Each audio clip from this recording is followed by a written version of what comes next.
नमस्कार विद्यार्थी मित्रांनो, आज आपण महाराष्ट्र लोकसेवा आयोग राज्य सेवा मुख्य परीक्षा सामान्य अध्ययन पेपर 3 या विषयातील आपला जो अभ्यासक्रम आहे 2.1 जागतिक मानवी हक्क प्रतिज्ञापत्र UDHR 1948 बरोबर. या विषयावर जे काय आपल्याला आयोगाने 2012 ते 2016 साली ज्या परीक्षा झालेल्या आहेत त्या परीक्षेमध्ये जे काय आपल्याला प्रश्न विचारलेले आहेत ते आज आपण बघणार आहोत. तरी आपण सर्वात प्रथम आज आपण अभ्यासक्रम बघूया, त्याच्यानंतर मग जे आयोगाने विचारलेले आहेत प्रश्न ते बघूया. तर आपण अभ्यासक्रम सुरुवातीला बघूया. हा पेपर आहे सामान्य अध्ययन पेपर 3, त्यातला दुसरा विभाग आहे 2.1 जागतिक मानवी हक्क प्रतिज्ञापत्र UDHR 1948. त्याचा आपण अभ्यासक्रम पहिला बघूया.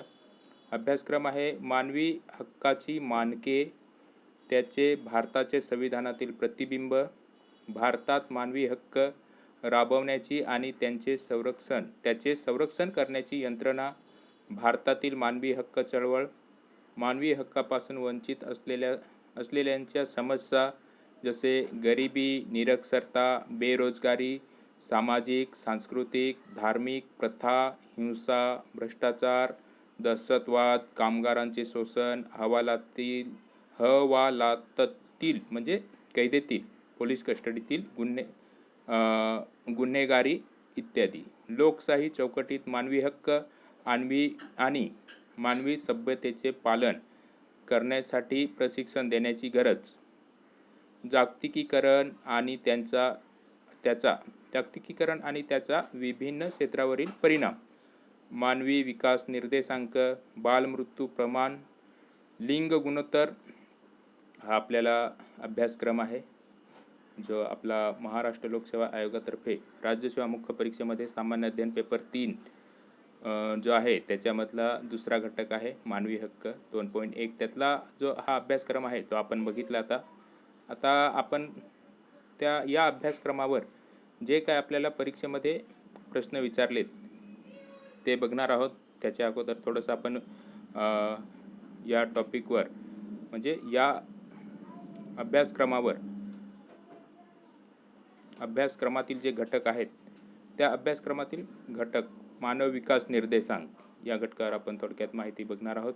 त्याच्यानंतर मग आपण प्रश्न त्याच्यावर आलेले या विषयावर जे प्रश्न आलेत ते बघूया.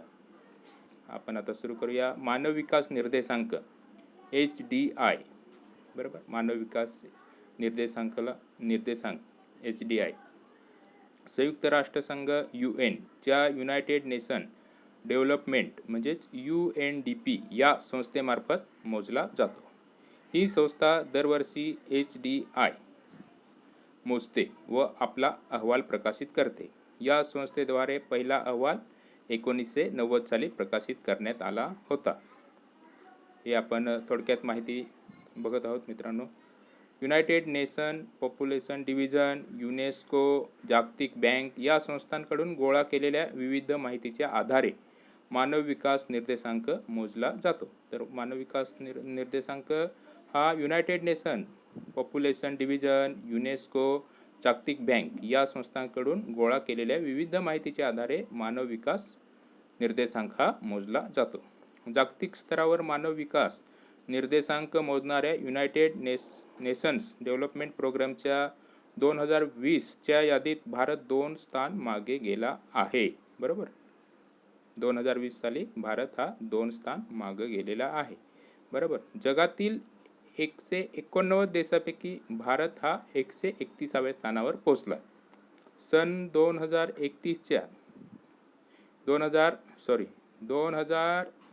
2019 या वर्षासाठी हा निर्देशांक मोजण्यात आला तेव्हा भारताचा क्रमांक हा 129 होता आणि 2020 मध्ये किती झाला आहे तर 131व्या स्थानावर पोहोचलेला आहे. भारत 2 अंकांनी मागं गेलेला आहे. बरोबर. मानव विकास निर्देशांक हा 0 ते 1 या दरम्यान मोजला जातो. मानव विकास निर्देशांक हा 0 ते 1 या दरम्यान मोजला जातो. ज्या देशाचा निर्देशांक 0 आहे त्या देशात मानव विकास झालेला नाही. तर ज्या देशाचा निर्देशांक 1 आहे त्या देशाचा पूर्ण मानव विकास झालेला आहे असे समजले जाते. निर्देशांकानुसार प्रत्येक देशाचा दर्जा खालील प्रमाणे ठरवला जातो. शिक्षण निर्देशांक हा गणितीय मध्याने आणि इतर 3 निर्देशांक जे आहेत ते भूमितीय मध्याने काढले जातात. 2020च्या अहवालात भारताचे दरडोई उत्पन्न $6,681 इतके आहे. निर्देशांकांची वर्गवारी आपण बघूया. देशाचे गट 1. अति उच्च विकसित देश 0.800 पेक्षा जास्त. 2 नंबर उच्च विकसित देश 0.700 ते 0.799. 3 नंबर मध्यम विकसित देश हे 0.550 ते 0.699 आणि अल्प विकसित देश हे 0.550 पेक्षा कमी. असा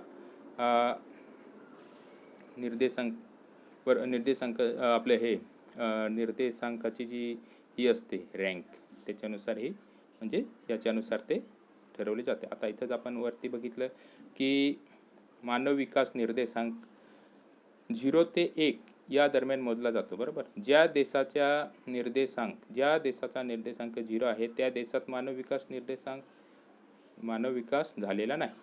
तर ज्या देशाचा निर्देशांक 1 आहे त्या देशाचा पूर्ण मानव विकास झालेला आहे असे समजले जाते.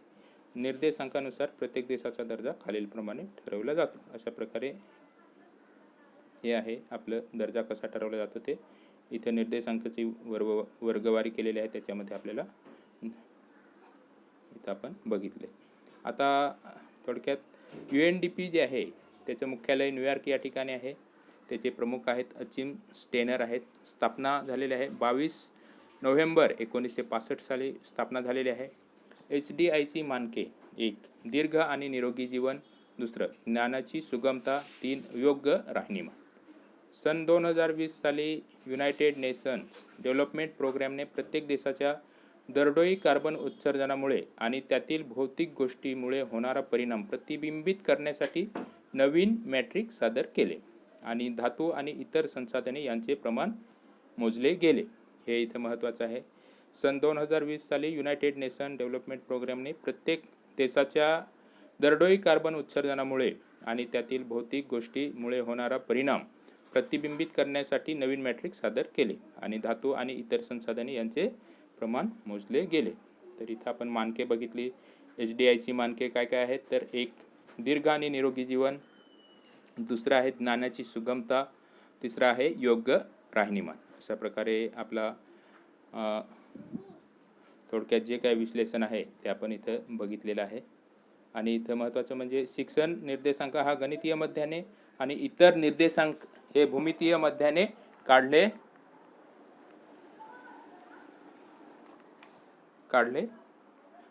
जातात. बरोबर. अशा प्रकारे आपण थोडक्यात मानव विकास निर्देशांक बद्दल आपण माहिती बघितलेली आहे. आता आपण या विषयावर इथं महत्त्वाचं म्हणजे काय तर सन 2020 साली युनायटेड नेशन डेव्हलपमेंट प्रोग्रॅमने प्रत्येक देशाच्या दरडोई कार्बन उत्सर्जनामुळे आणि त्यातील भौतिक गोष्टीमुळे होणारा परिणाम प्रतिबिंबित करण्यासाठी नवीन मॅट्रिक सादर केलेले आहे. हे एक महत्त्वाचं आहे. आणि धातू आणि इतर संसाधने यांचे प्रमाण मोजले गेले. आता आपण सन 2016 साली मुख्य परीक्षा जी झालेली आहे त्याच्यामध्ये जे आपल्याला प्रश्न विचारलेले आहेत ते प्रथम आपण प्रश्न बघूया. सन 2016 मध्ये 1. 2015च्या मानव विकास निर्देशांक अहवालानुसार भारताचे मानव विकासात 188 देशामध्ये कोणते स्थान आहे. बरोबर. तर सन 2015 साली मानव विकास निर्देशांक अहवालानुसार भारताचे मानव विकास विकासात 188 देशामध्ये कोणते स्थान आहे? आता 189 देश झालेले आहेत आजच्या घडीला. तर इथं आपल्याला पर्याय दिलेले आहेत. 1 130वे, 2 132वे, 3 133वे, 4 134वे. तर इथं उत्तर आहे 1 नंबर पर्याय 130वे. मानव विकास निर्देशांक अहवालानुसार सन 2015 साली भारत हा 130व्या स्थानावर होता. पहिल्या स्थानावर नॉर्वे हा देश आहे, दुसऱ्या स्थानावर ऑस्ट्रेलिया हा देश होता, तिसऱ्या स्थानावर स्वित्झर्लंड हा देश होता. अशा प्रकारे आपण हा आता पहिला प्रश्न बघितला आहे. मित्रांनो, आपण मागील प्रश्नपत्रिका आणि त्याच्यामध्ये जे काही प्रश्न आलेत ते बघत आहोत. याच्या नंतरच्या ज्या आहेत 2017, 2018, 2019 या ज्या प्रश्नपत्रिका आहेत त्या आपण दुसऱ्या भागामध्ये बनवणार आहोत, कारण एकच व्हिडिओ बनवायचा म्हटल्यावर खूप मोठा व्हिडिओ होणार, म्हणून त्या दुसऱ्या याच्यामध्ये 2 भाग आपण केलेले आहेत. तर हा आपण इथं आता पहिला प्रश्न बघितला. आता प्रश्न क्रमांक 2. मानवी विकास निर्देशांक हा मानवी विकासाची प्रमुख परिणामे मोजणाऱ्या टिंबटिंब निर्देशांकावर आधारित आहे. 1 4, 2 3, 3 5 आणि 4 6. तर उत्तर आहे 2 नंबर 3. याच्या अगोदरच आपण इथं ज्यावेळेस बघितलं HDIची मानके, दीर्घ आणि निरोगी जीवन, 2 नंबर ज्ञानाची सुगमता आणि 3 नंबर योग्य राहणीमान. ओके.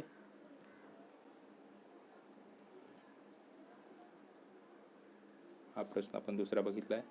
आता थोडक्यात मानव विकास निर्देशांक मोजण्यासाठी एकूण 3 आयाम आणि 4 निर्देशांक आहेत, बरोबर. अशा प्रकारे या प्रश्नाचे आपण विश्लेषण बघितलं आहे. आता सन 2015 साली जे प्रश्न आलेले आहेत ते आपण बघूया या विषयावर, या उपघटकावर, म्हणजे मानव विकास निर्देशांकावर. 2014च्या मानवी विकास निर्देशांकानुसार भारत आणि त्याच्या शेजारील देश पाकिस्तान यांचे क्रमांक अनुक्रमे असे आहेत. 1 135वा आणि 141वा, 2 126वा आणि 137वा, 3 नंबर 135वा आणि 146वा आणि 4 नंबर 125वा आणि 147वा. मित्रांनो, हा जो विषय आहे तो चालू घडामोडीच्या आधारावरच असतो. इथं आता सन 2015चा हा प्रश्न आहे तो सन 2015च्या मुख्य परीक्षेत विचारलेला आहे, आणि आपल्याला हा जो प्रश्न विचारला आहे तो 2014च्या मानवी विकास निर्देशांकानुसार भारत आणि त्याच्या शेजारील देश पाकिस्तान यांचे क्रमांक अनुक्रमे असे आहेत. तर या प्रश्न आपल्याला इथं समजलं की चालू घडामोडीवर जास्तीत जास्त भर देणे महत्त्वाचं आहे. तर या प्रश्नाचं बरोबर उत्तर आहे ते 3 नंबर पर्याय 135वा आणि 146वा. मानव विकास निर्देशांक 2020 पहिले स्थान नॉर्वेचं आहे, दुसरे स्थान आहे आयर्लंडचं आहे, तिसरे स्थान आहे स्वित्झर्लंडचं आहे आणि चौथे स्थान आहे ते हाँगकाँग आणि 5वे स्थान आहे ते आईसलँडचं आहे, बरोबर. आता आपले जे शेजारील देश आहेत त्याच्यामध्ये श्रीलंकेचं स्थान किती आहे तर 72वे स्थान आहे, आणि चीनचं स्थान किती आहे तर 85वे स्थान आहे. बांगलादेशचे 131वे स्थान आहे, म्हणजे रँक. आपलं म्यानमार म्हणजेच आपलं ब्रह्मदेशाचे किती 147वे स्थान आहे. नेपाळचे किती आहे 142वे स्थान आहे. पाकिस्तानचे किती आहे 154वे आणि अफगाणिस्तानचे 169वे स्थान आहे. आता 2014 साली किती होतं पाकिस्तानचं 146वे आणि आपलं भारताचे 135, बरोबर. तर इथं पाकिस्तानचं 2020 या वर्षी 154वे स्थान आहे आणि इथं 146वे होते. 2014 साली 146वे, बरोबर. आणि सन 2000 हे आपण 2020चं बघितले. आता सन 2019 मधील स्थान हे भारताचे स्थान हे 129वे होते आणि पाकिस्तानचं स्थान किती होतं तर 147वे स्थान होतं आणि बांगलादेशचं किती होतं तर 134वे होतं. म्हणजे बांगलादेश 1 टक्क्याने पुढे 1 एक स्टेप वरती गेलेला आहे, एक स्थानाने वरती गेलेला आहे. आपण 2 स्थानांनी 2000 साली वरती होतो, 2020 साली आपण मागं आलेलो आहोत. बरोबर. तर यांना जे गुण मिळाले आहे, गुण म्हणजे गुणांक, जे काय मोजमाप होतं ते पाकिस्तानचं आहे 0.562 आणि बांगलादेशचं किती आहे 0.608. हे 2019चं आहे. भारत 2019 मधील स्थान भारताचं आहे 129वे, पाकिस्तानचं आहे 147वे. पाकिस्तानला गुण किती मिळाले तर 0.562 आणि बांगलादेशला किती स्थान आहे 134वे आणि त्याला गुण किती मिळाले तर 0.608. अशा प्रकारे हा आपण तिसरा प्रश्न बघितला. आता आपण प्रश्न क्रमांक 4 बघूया. 2004च्या मानवी विकास निर्देशांक संदर्भात जुळणी करा. सिंगापूर. मित्रांनो, इथं जोड्या ज्या दिलेल्या आहेत त्या मी इथं जुळवून दिलेल्या आहेत. सन 2014च्या मानवी विकास निर्देशांक संदर्भात जुळणी करा असा आपल्याला हा प्रश्न विचारलेला आहे. त्याच्यामध्ये आपल्याला देश दिलेले आहेत: 1 सिंगापूर, ब इस्राईल, क जपान आणि ड दक्षिण कोरिया. बरोबर.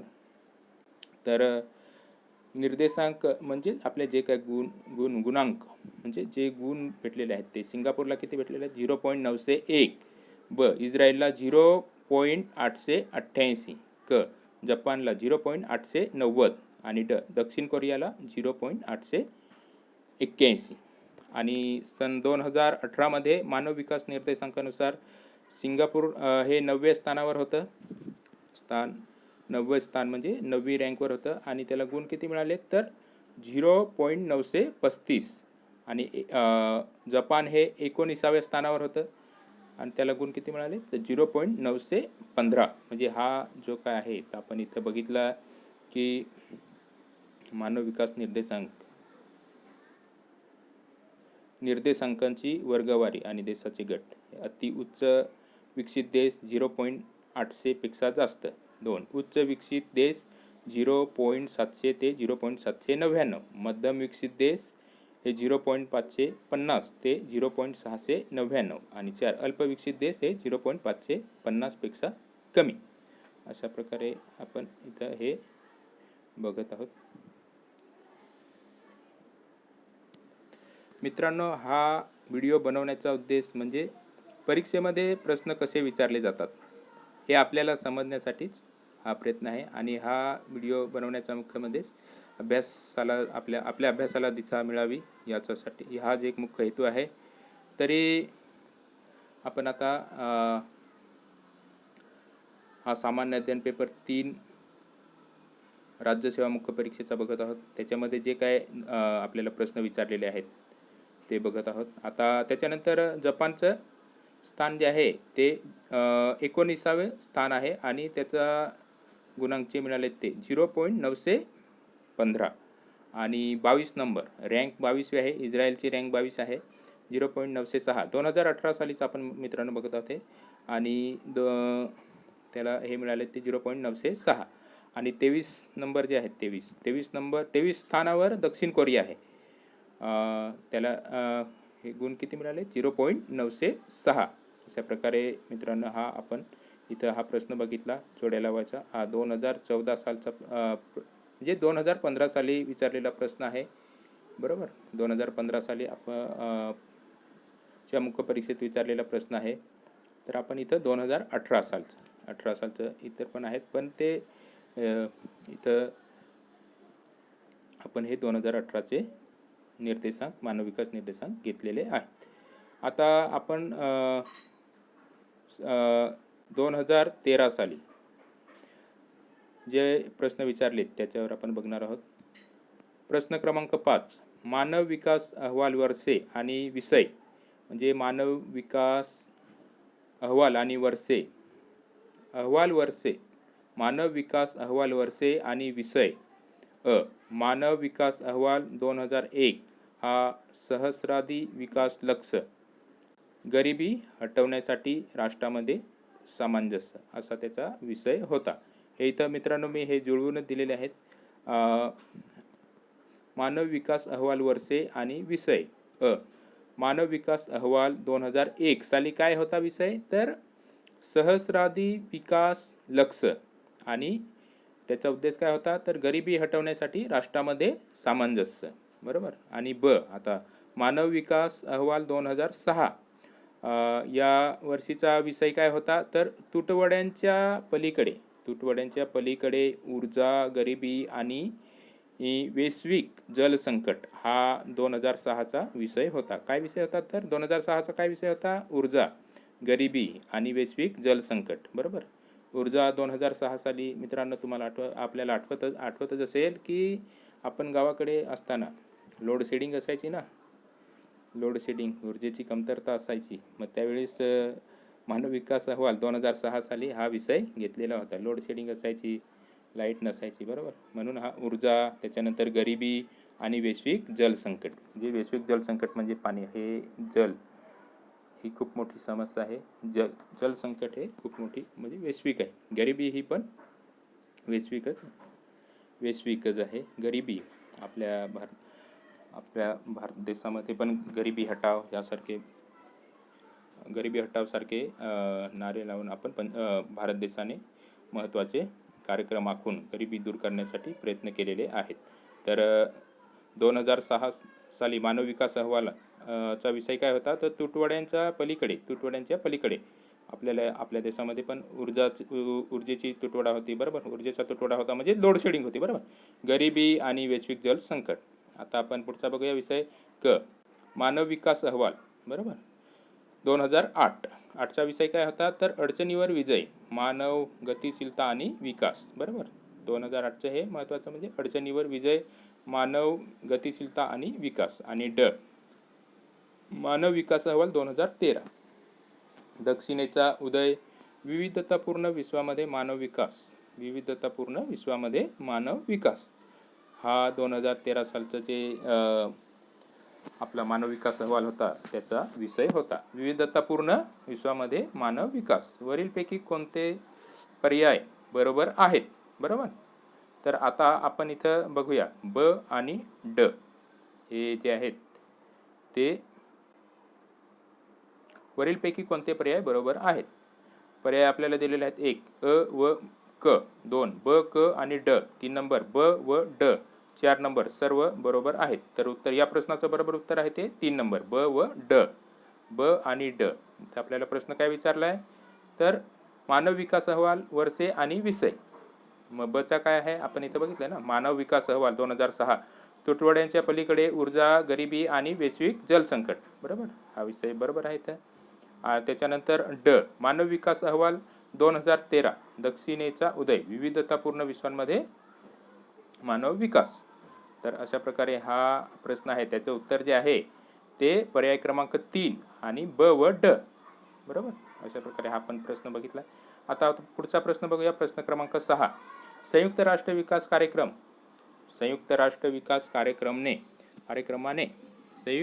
विकास कार्यक्रमाने 14 मार्च 2013 रोजी मनुष्य विकास निर्देशांकानुसार देशांची यादी सादर केली. 187 देशांमधून भारताचा क्रमांक हा 136वा आहे. खालीलपैकी कोणत्या निकषांचा वापर क्रमवार ठरवण्यासाठी केला गेला आहे?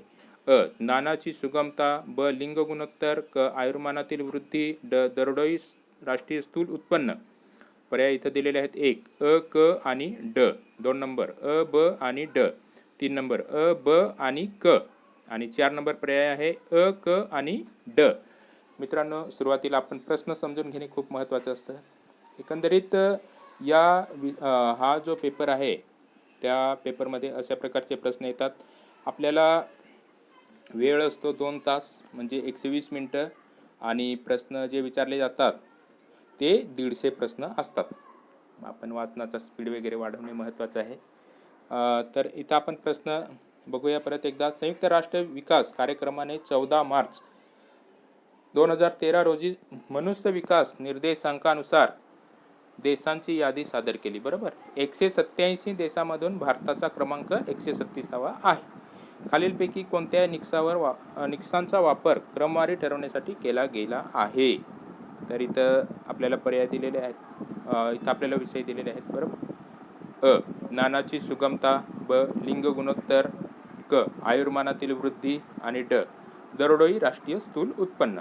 तर या प्रश्नाचं बरोबर उत्तर आहे ते 4 नंबर पर्याय अ काय आहे तर ज्ञानाची सुगमता आणि क आयुर्मानातील वृद्धी आणि ड दरडोई राष्ट्रीय स्थूल उत्पन्न. अशा प्रकारे हा प्रश्न आपण बघितला आणि उत्तर पण बघितले. आता सन 2012 साली आपल्याला जे प्रश्न विचारलेले आहेत ते आपण बघूया. प्रश्न क्रमांक 7 कुठले विधान बरोबर आहे?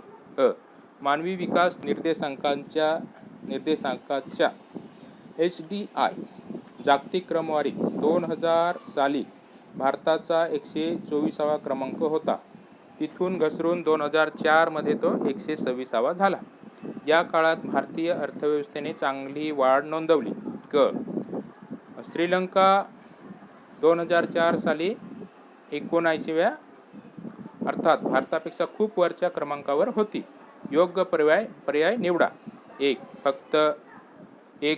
नंबर पर्याय आहे फक्त अ, 2 नंबर पर्याय आहे फक्त अ आणि ब, 3 नंबर पर्याय आहे फक्त ब आणि क, 4 नंबर वरील सर्व विधाने बरोबर आहेत. आपण प्रश्न काय आहे तर कुठले विधान बरोबर आहे? त्याच्यानंतर आपल्याला इथं विधानं दिलेले आहेत. मानवी विकास निर्देशांकाच्या HDI जागतिक क्रमवारीत 2000 साली भारताचा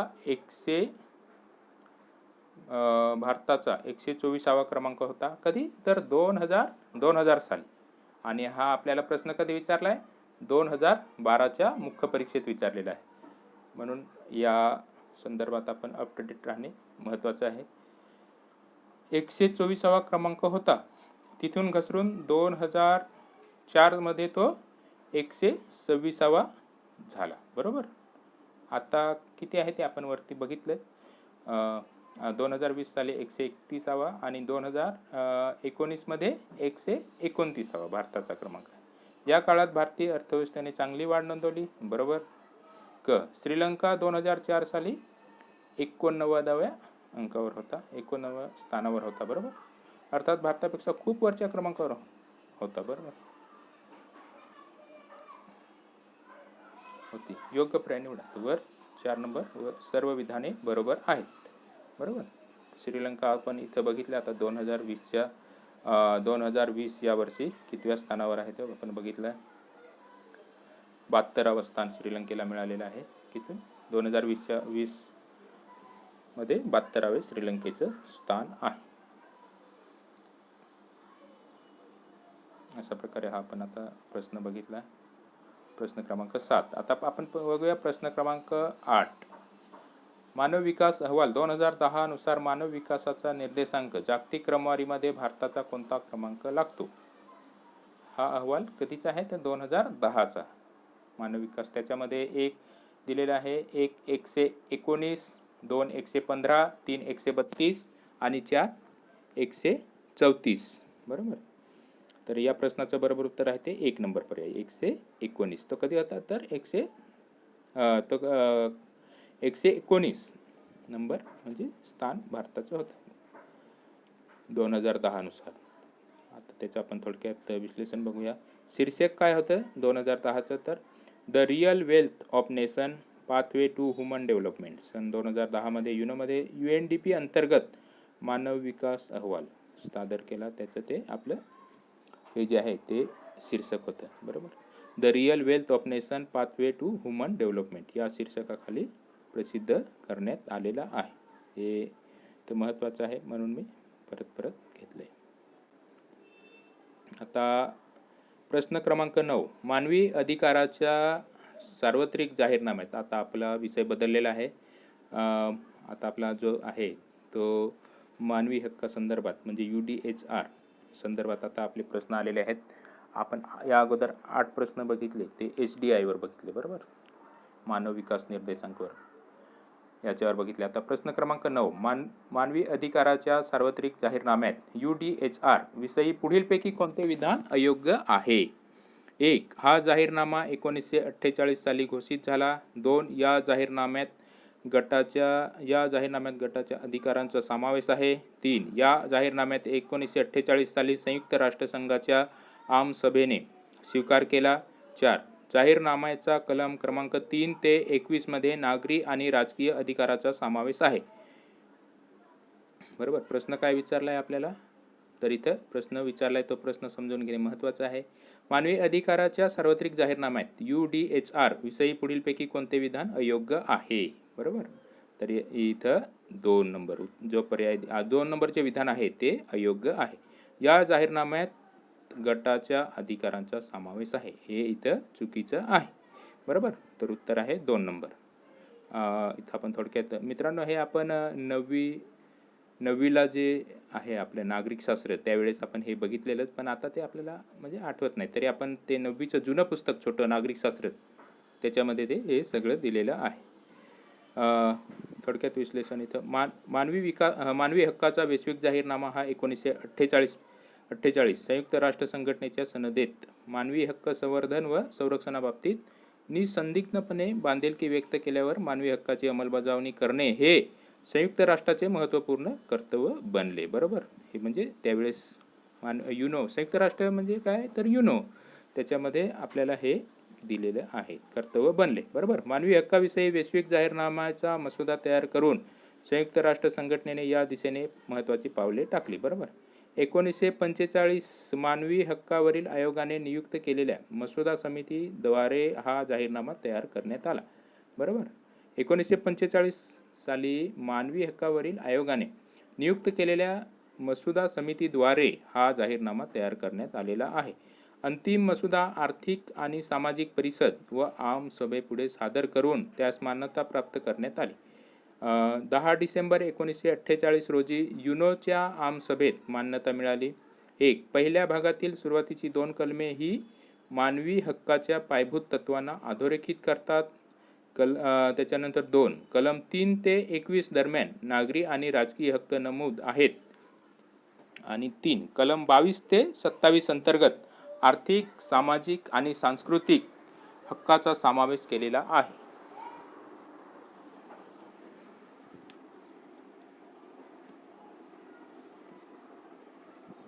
आणि 4. सर्व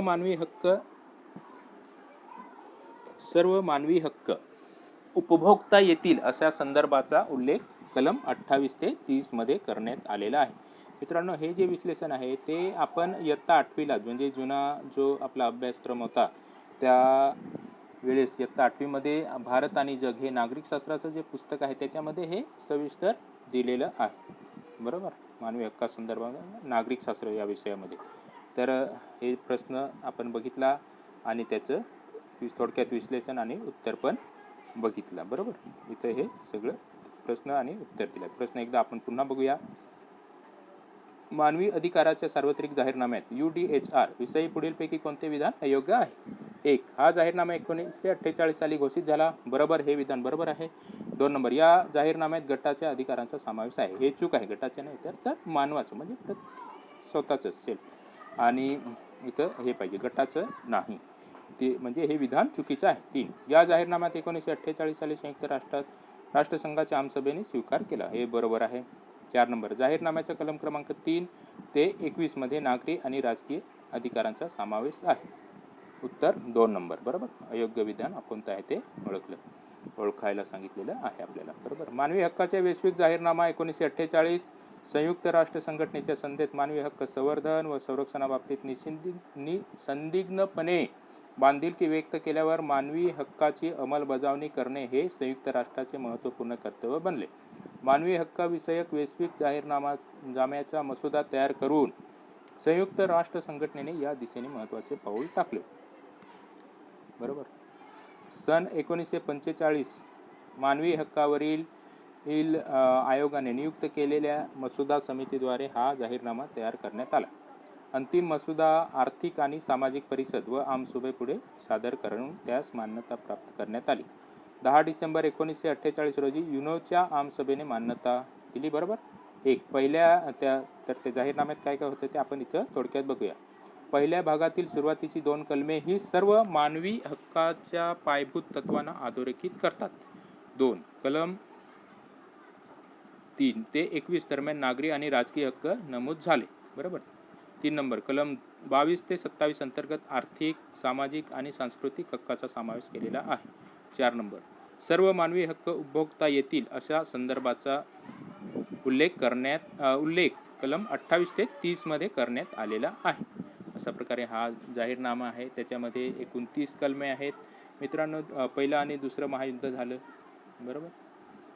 त्याच्यानंतर मग जे काय वुड्रो विल्सन वगैरे त्यांचा जो काय तह झाला. त्याच्यानंतर संयुक्त राष्ट्र संघटना स्थापन झाली. नंतर ज्या युद्धामध्ये मनुष्यहानी झाली, खूप नुकसान झालं एकमेकांचं.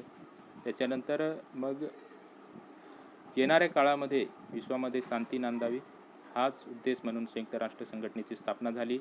आणि त्याच्यानंतर मग वेगवेगळ्या विषयांवर युनोमध्ये चर्चा व्हायला लागली. त्याच्यामध्ये हा विषय मानवाचे हक्क म्हणजे मानवी हक्क, मानवाचा हक्क, बरोबर, या संदर्भात त्यांनी चर्चा केली. आणि 10 मसुदा हा जो आहे मानवी हक्कावरील आयोगाने नियुक्त केलेल्या मसुदा समितीवर जाहीरनामा तयार करण्यात आला.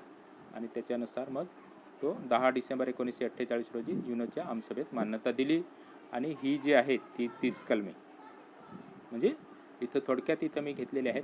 ते आपण जो दुसरा व्हिडिओ बनवणार आहोत 2017, 18 आणि 19च्या परीक्षेमध्ये जे प्रश्न आलेले आहेत त्याच्यामध्ये आपण त्याबद्दल सविस्तर चर्चा करणार आहोत. आता आपण प्रश्न क्रमांक 10 बघूया. राष्ट्रीय मानवाधिकार आयोगाकडे करण्यात येणाऱ्या तक्रारीच्या संबंधी पुढीलपैकी कोणते विधान योग्य आहे? 1. तक्रारी केवळ हिंदी किंवा इंग्रजी भाषेतच असाव्यात. 2. फोनवरील तक्रारी स्वीकारण्यात येणार नाहीत. 3. आयोगाकडे स्वतःचे तपास कर्मचारी नाहीत. 4. आयोगाकडे सशस्त्र सेनाविरोधी तक्रारही सादर करता येतात. इथं काय आहे? आपल्याला काय विचारलंय? प्रश्न काय विचारलाय? राष्ट्रीय मानवाधिकार आयोगाकडे करण्यात येणाऱ्या तक्रारीच्या संबंधी पुढीलपैकी कोणते विधान योग्य आहे? तक्रारी केवळ हिंदी किंवा इंग्रजी भाषेतच असावे हे चूक आहे मित्रांनो. आपल्या भारतीय संविधानाने ज्या मान्यता दिलेल्या आहेत 22 भाषा आहेत आपल्या, त्या भाषेमध्ये आपण तक्रार करू शकतो. जसं महाराष्ट्रामध्ये मराठीमधून करू शकतो, हिंदीमधून करू शकतो, इंग्लिशमधून करू शकतो. बरोबर. आणि इतर 22 ज्या भाषा आहेत त्याच्यामध्ये आपण करू शकतो. जसं त्याच्यानंतर फोनवरून तक्रारी स्वीकारण्यात येणार नाही. फोनवरून तक्रारी स्वीकारण्यात येणार नाहीत. आणि 3. आयोगाकडे स्वतःचे तपास कर्मचारी नाहीत. बरोबर. इथं सगळे कर्मचारी वगैरे नाहीत. आयोगाकडे स्वतःचे तपास कर्मचारी नाहीत. इथं आपल्याला प्रश्न काय विचारला आहे? तर राष्ट्रीय मानवाधिकार आयोगाकडे करण्यात येणाऱ्या तक्रारीच्या संबंधी पुढीलपैकी कोणते विधान योग्य आहे? आयोगाकडे तर बरोबर उत्तर आहे ते 4 नंबर आहे. आयोगाकडे सशस्त्र सेनाविरोधी तक्रारही सादर करता येतात. बरोबर. जे काय आपण अशा प्रकारे हा आपण प्रश्न बघितला. बरोबर. प्रश्न क्रमांक 11. मानवाधिकार आणि त्यांचे संरक्षण यासंबंधी भारतीय संविधानातील पुढीलपैकी कोणती कलमे संबंधित आहेत? अ. कलम क्रमांक 14, कलम क्रमांक 17, कलम क्रमांक 21, कलम क्रमांक 32, कलम क्रमांक 226. पर्यायी उत्तरे. 1. अ, ब, क. 2 नंबर अ, ब, क, ड आणि ई. 3 नंबर ब, क, ड आणि ब, क, ड.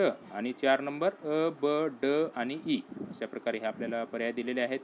तर मानवाधिकार आणि त्यांचे संरक्षण यासंबंधी भारतीय संविधानातील म्हणजे आपल्या राज्यघटनेमध्ये पुढीलपैकी कोणते कलमे संबंधित आहेत? त्याच्या संबंधी कोणती कलमे आहेत? तर आपल्या घटनेमध्ये जे आहेत त्याच्यामध्ये कलम क्रमांक 14 हे बरोबर आहे. कलम क्रमांक 17 इथं कलम म्हणजेच अनुच्छेद हे महत्त्वाचे आहे. कलम म्हणजे अनुच्छेद. इथं कलम दिलं आहे पण एखाद वेळी परत जर हा प्रश्न रिपिटेशन झाला तर इथं अनुच्छेदसुद्धा टाकू शकतात. बरोबर.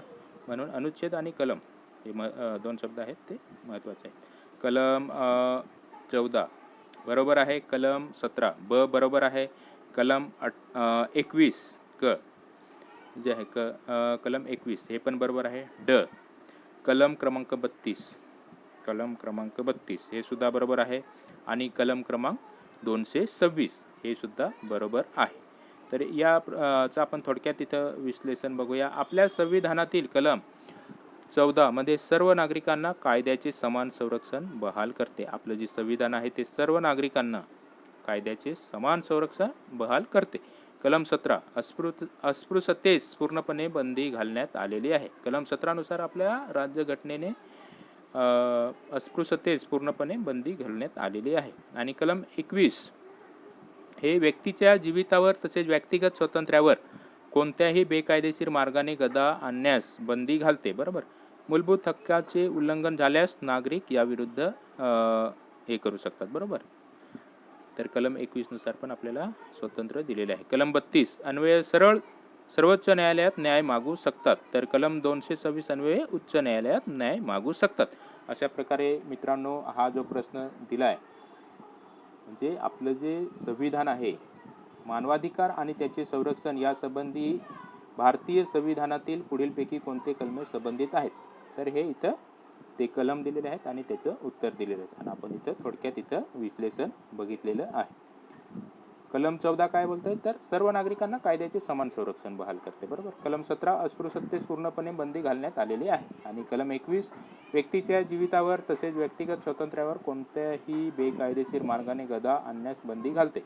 मूलभूत हक्काचे उल्लंघन झाल्यास नागरिक याविरुद्ध तक्रार करू शकतात. बरोबर. आणि कलम 32 केवळ सर्वोच्च न्यायालयात न्याय मागू शकतात. तर कलम 226 अन्वये उच्च न्यायालयात न्याय मागू शकतात. अशा प्रकारे हा प्रश्न बघितला आहे. आता आपण प्रश्न क्रमांक 12 बघूया. राष्ट्रीय मानवाधिकार आयोगाचे अध्यक्ष आणि सदस्यांची नेमणूक राष्ट्रपती एका मंडळाच्या शिफारसीवरून करतात. या मंडळाचे सदस्य कोण असतात? अ. पंतप्रधान, ब. लोकसभेचे सभापती, क. गृहमंत्री, ड. लोकसभेचे विरोधी पक्षनेते, ई. राज्यसभेचे विरोधी पक्षनेते आणि फ. राज्यसभेचे उपसभापती, ग. लोकसभेचे उपसभापती. इथं आता आपल्याला पर्याय दिलेले आहेत. 1 अ, ब, क, ड, ई, फ, ग. 2 नंबर अ, ब, क, ड, ई, फ. बरोबर. 3 नंबर अ, ब, क, ड, फ. 4 नंबर अ, ब, ड, ई, फ आणि ग. तर या प्रश्नाचं बरोबर उत्तर आहे ते 2 नंबर पर्याय आहे. अ कोण आहे? तिथे प्रश्न काय विचारला आहे आपल्याला, तर राष्ट्रीय मानवाधिकार आयोगाचे अध्यक्ष आणि सदस्यांची नेमणूक राष्ट्रपती एका मंडळाच्या शिफारसीवरून करतात. बरोबर. एक मंडळ असतं. बरोबर. या मंडळाचे सदस्य कोण असतात असा प्रश्न आपल्याला विचारलेला आहे. तर या मंडळाचे सदस्य कोण असतात, तर 1 पंतप्रधान आपले असतातच, ब. लोकसभेचे सभापती असतात. बरोबर. क. गृहमंत्री असतात. बरोबर. आणि ड. लोकसभेचे विरोधी पक्षनेते असतात आणि ई. राज्यसभेचे विरोधी पक्षनेते असतात. बरोबर. तर हे आपल्याला इथं माहिती असणे गरजेचं आहे. तर आपले पंतप्रधान कोण आहेत ते आपल्याला सगळ्यांनाच माहिती आहे, माननीय श्री नरेंद्र मोदी हे आहेत. लोकसभेचे सभापती कोण आहेत, तर माननीय श्री ओमप्रकाश बिर्लाजी आहेत. गृहमंत्री कोण आहेत, तर माननीय श्री अमित शहा हे आहेत. आणि लोकसभेचे विरोधी पक्षनेते कोण आहेत, तर माननीय श्री आपलं माननीय श्री काय निरंजन. हे लोकसभेचे जे आहेत विरोधी पक्षनेते अधीररंजन चौधरी. बरोबर. अधीररंजन चौधरी हे थोडं नाव माझ्या लक्षात नव्हतं येत पटकन.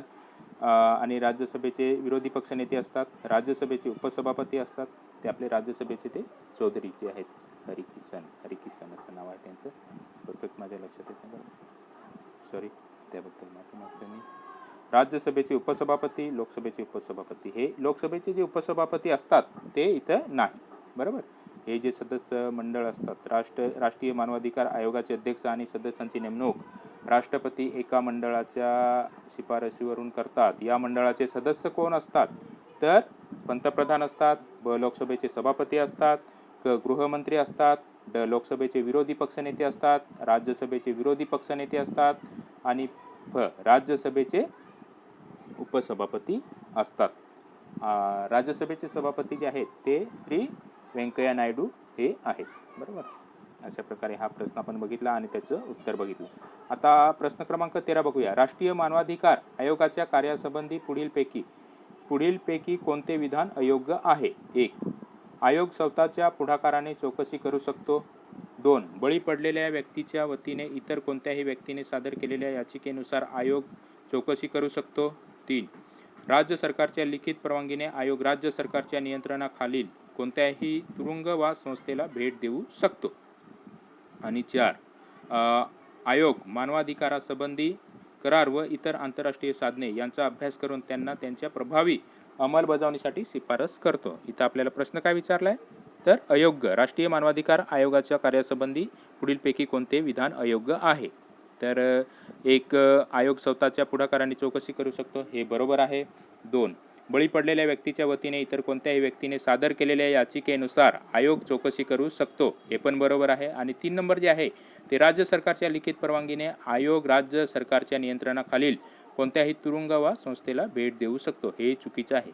इथं राज्य सरकारची जी आहे ती परवानगी लिखित परवानगी घेणे आवश्यक नसते. डायरेक्ट ते तुरुंगाला वगैरे जाऊन भेट देऊ शकतात. आयोग आणि 4 नंबर आयोग मानवाधिकारासंबंधी करार व इतर आंतरराष्ट्रीय साधने यांचा अभ्यास करून त्यांना त्यांच्या प्रभावी अंमलबजावणीसाठी शिफारस करतो, हे पण बरोबर आहे. तर चुकीचं जे आहे ते 3 नंबर राज्य सरकारच्या लिखित परवानगीने आयोग राज्य सरकारच्या नियंत्रणाखालील कोणत्याही तुरुंग वा संस्थेला भेट देऊ शकतो. इथं परवानगी वगैरे घेणे काय आवश्यक नसते, ते डायरेक्ट जाऊन आणि भेट देऊ शकतात. आता सन 2015 साली प्रश्न क्रमांक 14 खालीलपैकी कोणते विधान बरोबर नाही. 1 भारतातील मानवी हक्काच्या चळवळीला आणीबाणी 1975 ते 77 नंतर गती मिळाली. 2 शेतकऱ्यांचे संघर्ष, दलित चळवळ, पर्यावरणाच्या चळवळी हे सर्व मानवी हक्क चळवळीचे भाग आहेत. 3 people union for civil liberties and democratic राईट्सची स्थापना जवाहरलाल नेहरूंनी केली.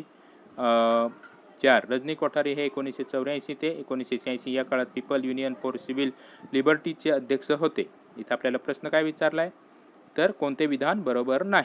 तर हे 3 नंबर जे आहे ते चुकीचं आहे. त्याच्यानंतर प्रश्न क्रमांक 15 राष्ट्रीय मानवी हक्क आयोग चौकशीच्या कामामध्ये स्वयंसेवी संस्थांना सहभागी करून घेऊ शकतो.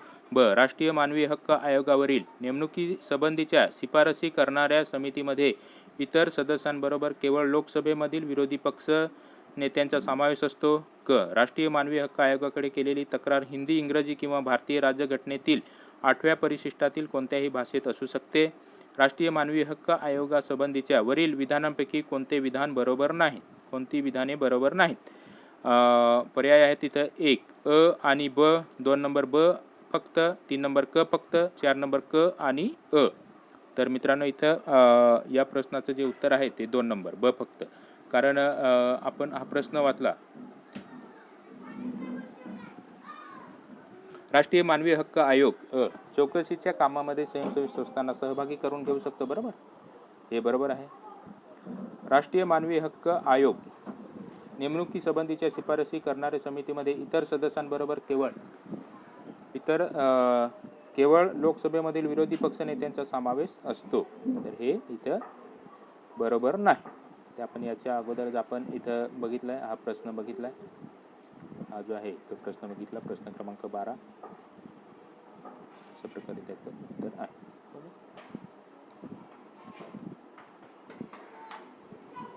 आता आपण प्रश्न क्रमांक 16 बघूया. राज्य सरकारांना अशी न्यायालय स्थापन करण्याचा अधिकार आहे. राज्य सरकार उच्च न्यायालयाच्या मुख्य न्यायाधीशाच्या संमतीने अशी न्यायालय स्थापन करते. क राज्य सरकार अधिसूचनेद्वारे अशी न्यायालय स्थापन करते. ड प्रत्येकी मानवी हक्क न्यायालयाकरिता राज्य सरकार एक सरकारी वकील निर्देशित करते किंवा वकिलांची नियुक्ती करते की जो किमान 8 वर्षे वकिली करीत आहे. भारतातील मानवी हक्क न्यायालयाबाबत वरीलपैकी कोणती विधाने सत्य आहेत. इथं आपल्याला पर्याय दिलेले आहेत ब क ड, 2 नंबर अ क ड, 3 नंबर अ ब आणि ड, 4 नंबर अ ब क.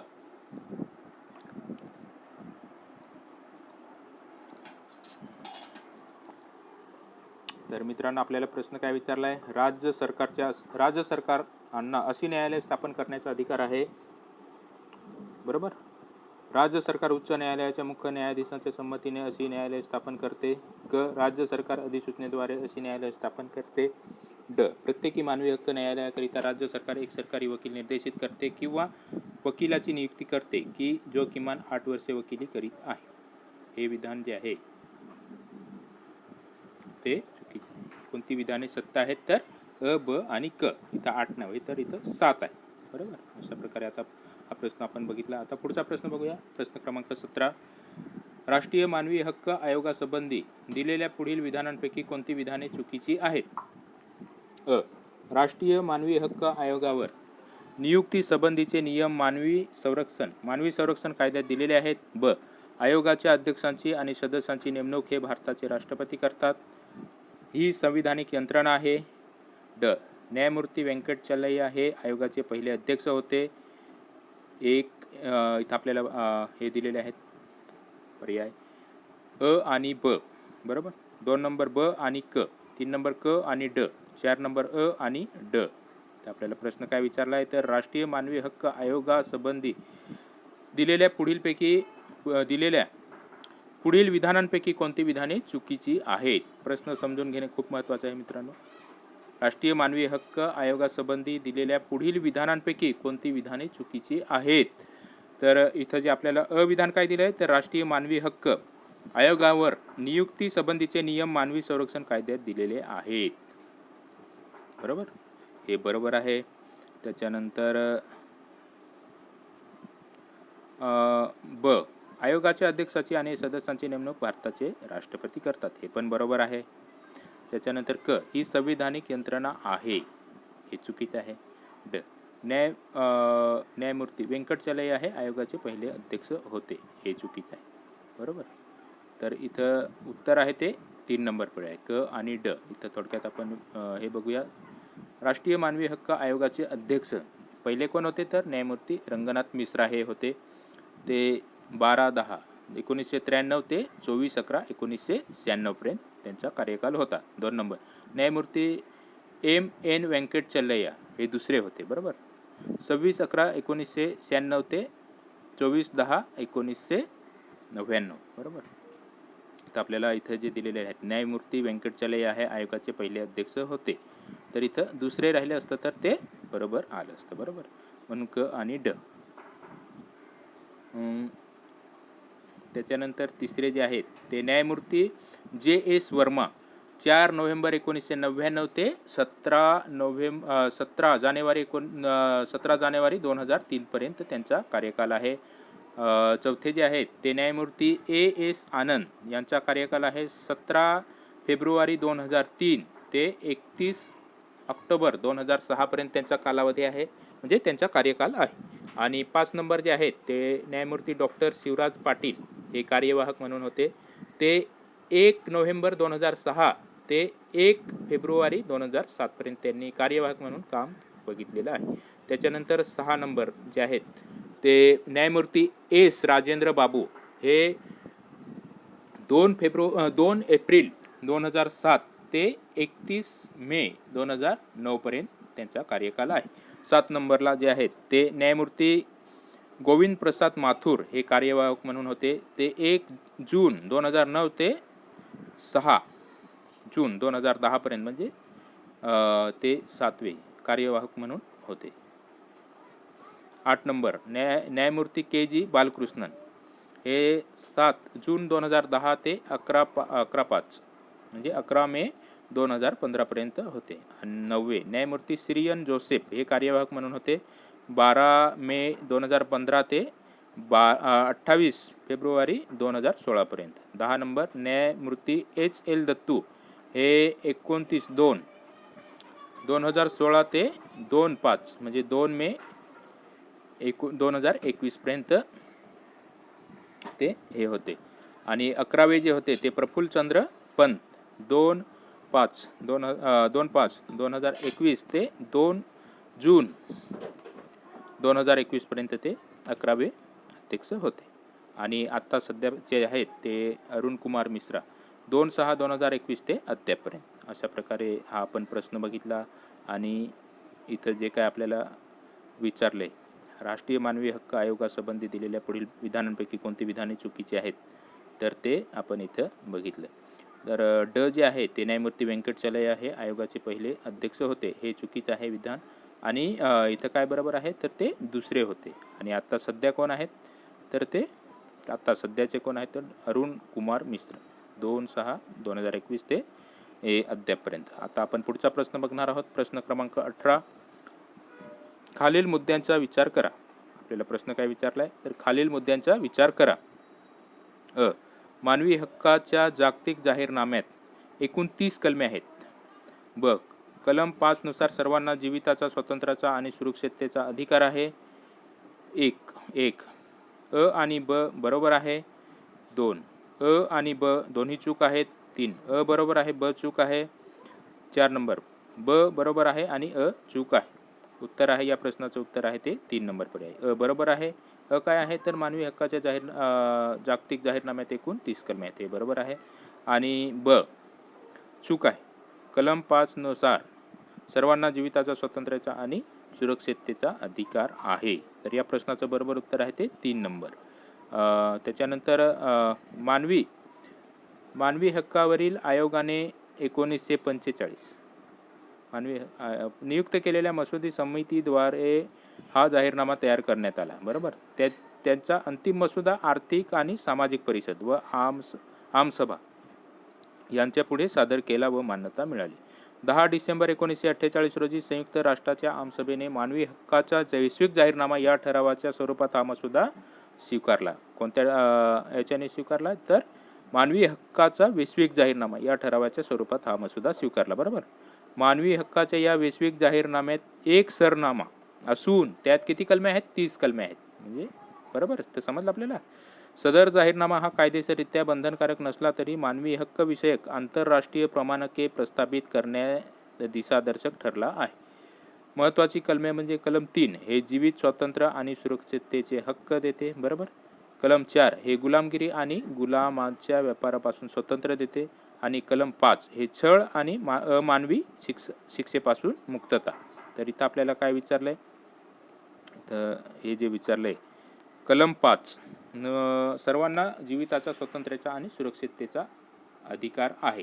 तर कलम 5 काय आहे तर ते छळ आणि अमानवी शिक्षेपासून मुक्तता अशा प्रकारे हे आहे. आणि कलम 3 जे आहे ते जीवित, स्वातंत्र्य आणि सुरक्षिततेचा हक्क अशा प्रकारे हे कलम इथं दिलेले आहे.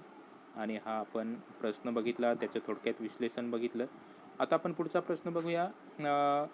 पुढचा जो प्रश्न आहे तो प्रश्न क्रमांक 19. भारताच्या राष्ट्रीय मानवाधिकार आयोगाला कोणत्या भागाअंतर्गत सार्वजनिक कर्मचाऱ्यांविरुद्ध स्वेच्छा कारवाई करण्याचा अधिकार दिलेला आहे? 1 कलम 12 ब, कलम 12 अ, कलम 12 क, कलम 12 ड. तर या प्रश्नाचं बरोबर उत्तर आहे ते कलम 2 नंबर पर्याय बरोबर आहे.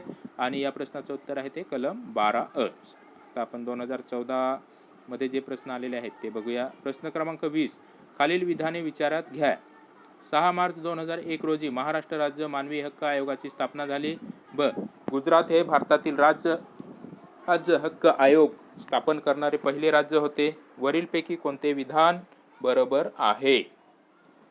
या प्रश्नाचं बरोबर उत्तर आहे ते विधान 2 ब. आता प्रश्न क्रमांक आपण 21 बघूया. खालीलपैकी कोणते विधान सत्य आहे? अ 10 डिसेंबर 1948 रोजी संयुक्त राष्ट्राच्या महासभेकडून मानवी हक्काचा वैश्विक जाहीरनामा स्वीकारण्यात आला, जो सदस्य राष्ट्रांना संबोधून आहे. ब मानवी हक्काचा वैश्विक जाहीरनामा हा सर्व सदस्य राष्ट्रांना बंधनकारक आहे. 1 फक्त अ, 2 नंबर फक्त ब, 3 नंबर दोन्ही नाही, 4 नंबर दोन्ही. तर या प्रश्नाचं बरोबर उत्तर आहे ते 3 नंबर पर्याय. आपण इथं प्रश्न पुन्हा एकदा बघूया. खालीलपैकी कोणते विधान सत्य आहे? बरोबर. 10 डिसेंबर 1948 रोजी संयुक्त राष्ट्राच्या महासभेकडून मानवी हक्काचा वैश्विक जाहीरनामा स्वीकारण्यात आला, तो सदस्य राष्ट्रांना संबोधून आहे, हे चुकीचं आहे. ब मानवी हक्काचा वैश्विक जाहीरनामा हा सर्व सदस्य राष्ट्रांना बंधनकारक आहे, हे पण चुकीचं आहे. म्हणजे इथं जे दिलेले आहेत विधाने सत्य आहेत, बरोबर. इथं आपण याच्या अगोदर जिथं आपण बघितलेलं आहे की 10 डिसेंबर 1948 रोजी संयुक्त राष्ट्राच्या आमसभेने मानवी हक्काचा वैश्विक जाहीरनामा या ठरावाच्या स्वरूपात हा मसुदा स्वीकारला, बरोबर. मानवी हक्काच्या या वैश्विक जाहीरनाम्यात एक सरनामा असून त्यात 30 कलमे आहेत. सदरचा जाहीरनामा हा कायदेशीररित्या बंधनकारक नसला तरी मानवी हक्क विषयक आंतरराष्ट्रीय प्रमाणके प्रस्थापित करण्यासाठी दिशादर्शक ठरला आहे. महत्त्वाची कलमे आणि ते हे जे आहेत त्याच्यामध्ये आपल्याला ते विश्लेषण सापडून जातं, बरोबर. ही महत्त्वाची कलमे जी आहेत ती दिलेली आहेत आणि ते इथं आहे. अशा प्रकारे हा आपण प्रश्न बघितला. आता प्रश्न क्रमांक आपण 22 बघूया. सर्वोच्च न्यायालयाचे मानवी हक्काबाबत गाजलेले खटले आणि दिलेले निर्णय याबाबत योग्य जोड्या जुळवा. मित्रांनो, इथं जोड्या लावा हा प्रश्न आहे. तर इथं मी जोड्या लावा ह्या जुळवून दिलेल्या आहेत. नंदिनी सत्पथी विरुद्ध पी.एल. दानी, आरोपीला वकील नेमण्याची परवानगी. बरोबर. प्रेम शंकर शुक्ला विरुद्ध दिल्ली व्यवस्थापन, आरोपीला बेडा घालणे हे जुलमी वर्तन आहे. रुपल शहा विरुद्ध बिहार सरकार, व्यक्ती स्वातंत्र्य उल्लंघनाविरुद्ध नुकसान भरपाई. आणि सहेली विरुद्ध दिल्ली पोलीस आयुक्त, पोलीस मारहाणीत मरण पावलेल्या मुलाच्या आईस नुकसान भरपाई.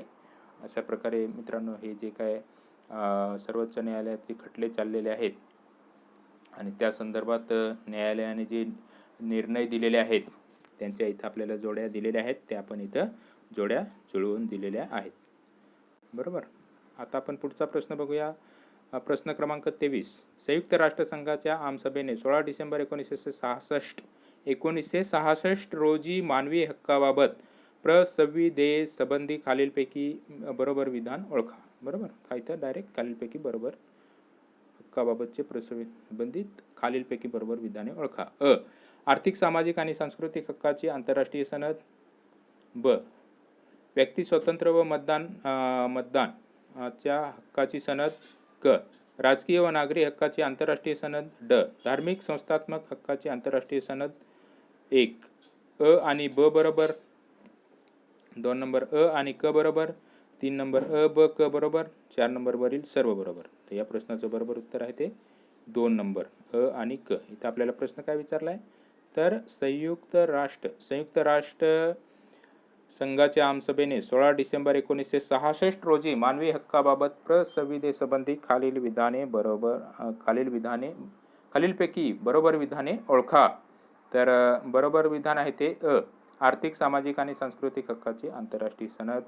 आणि क. राजकीय व नागरी हक्कांची आंतरराष्ट्रीय सनद. अशा प्रकारे या प्रश्नाचं उत्तर आहे. मानवी हक्काचे आंतरराष्ट्रीय विधेयक गत काळात मानवी हक्काच्या वैश्विक घोषणापत्राचे 2 स्वतंत्र करारामध्ये विभाजन करण्यात आले. बरोबर. इथं आपण आता थोडक्यात विश्लेषण बघूया. त्या संदर्भी प्रश्न विचारला आहे, त्याचं थोडक्यात विश्लेषण बघूया. मानवी हक्काचे आंतरराष्ट्रीय विधेयक गत काळात मानवी हक्काच्या वैश्विक घोषणापत्राचे 2 स्वतंत्र करारामध्ये विभाजन करण्यात आले. हे बरोबर आहे. नागरी राजकीय हक्कावरील आंतरराष्ट्रीय करार. 3. आर्थिक, सामाजिक आणि सांस्कृतिक हक्कावरील आंतरराष्ट्रीय करार वैश्विक घोषणापत्रामध्ये समाविष्ट असलेल्या मानवी हक्क आणि स्वातंत्र्याचा विस्तार करून त्यांचा अंतर्भाव सदर करारामध्ये करण्यात आला. आणि 1966 साली संयुक्त राष्ट्राच्या आमसभेने या दोन्ही करारांचा स्वीकार केला आणि 1976 पासून त्यांची अंमलबजावणी सुरू झाली. आपल्याला इथं प्रश्न विचारला आहे, काय विचारला आहे तर प्रश्न काय विचारला आहे तर अरे पुढे गेले.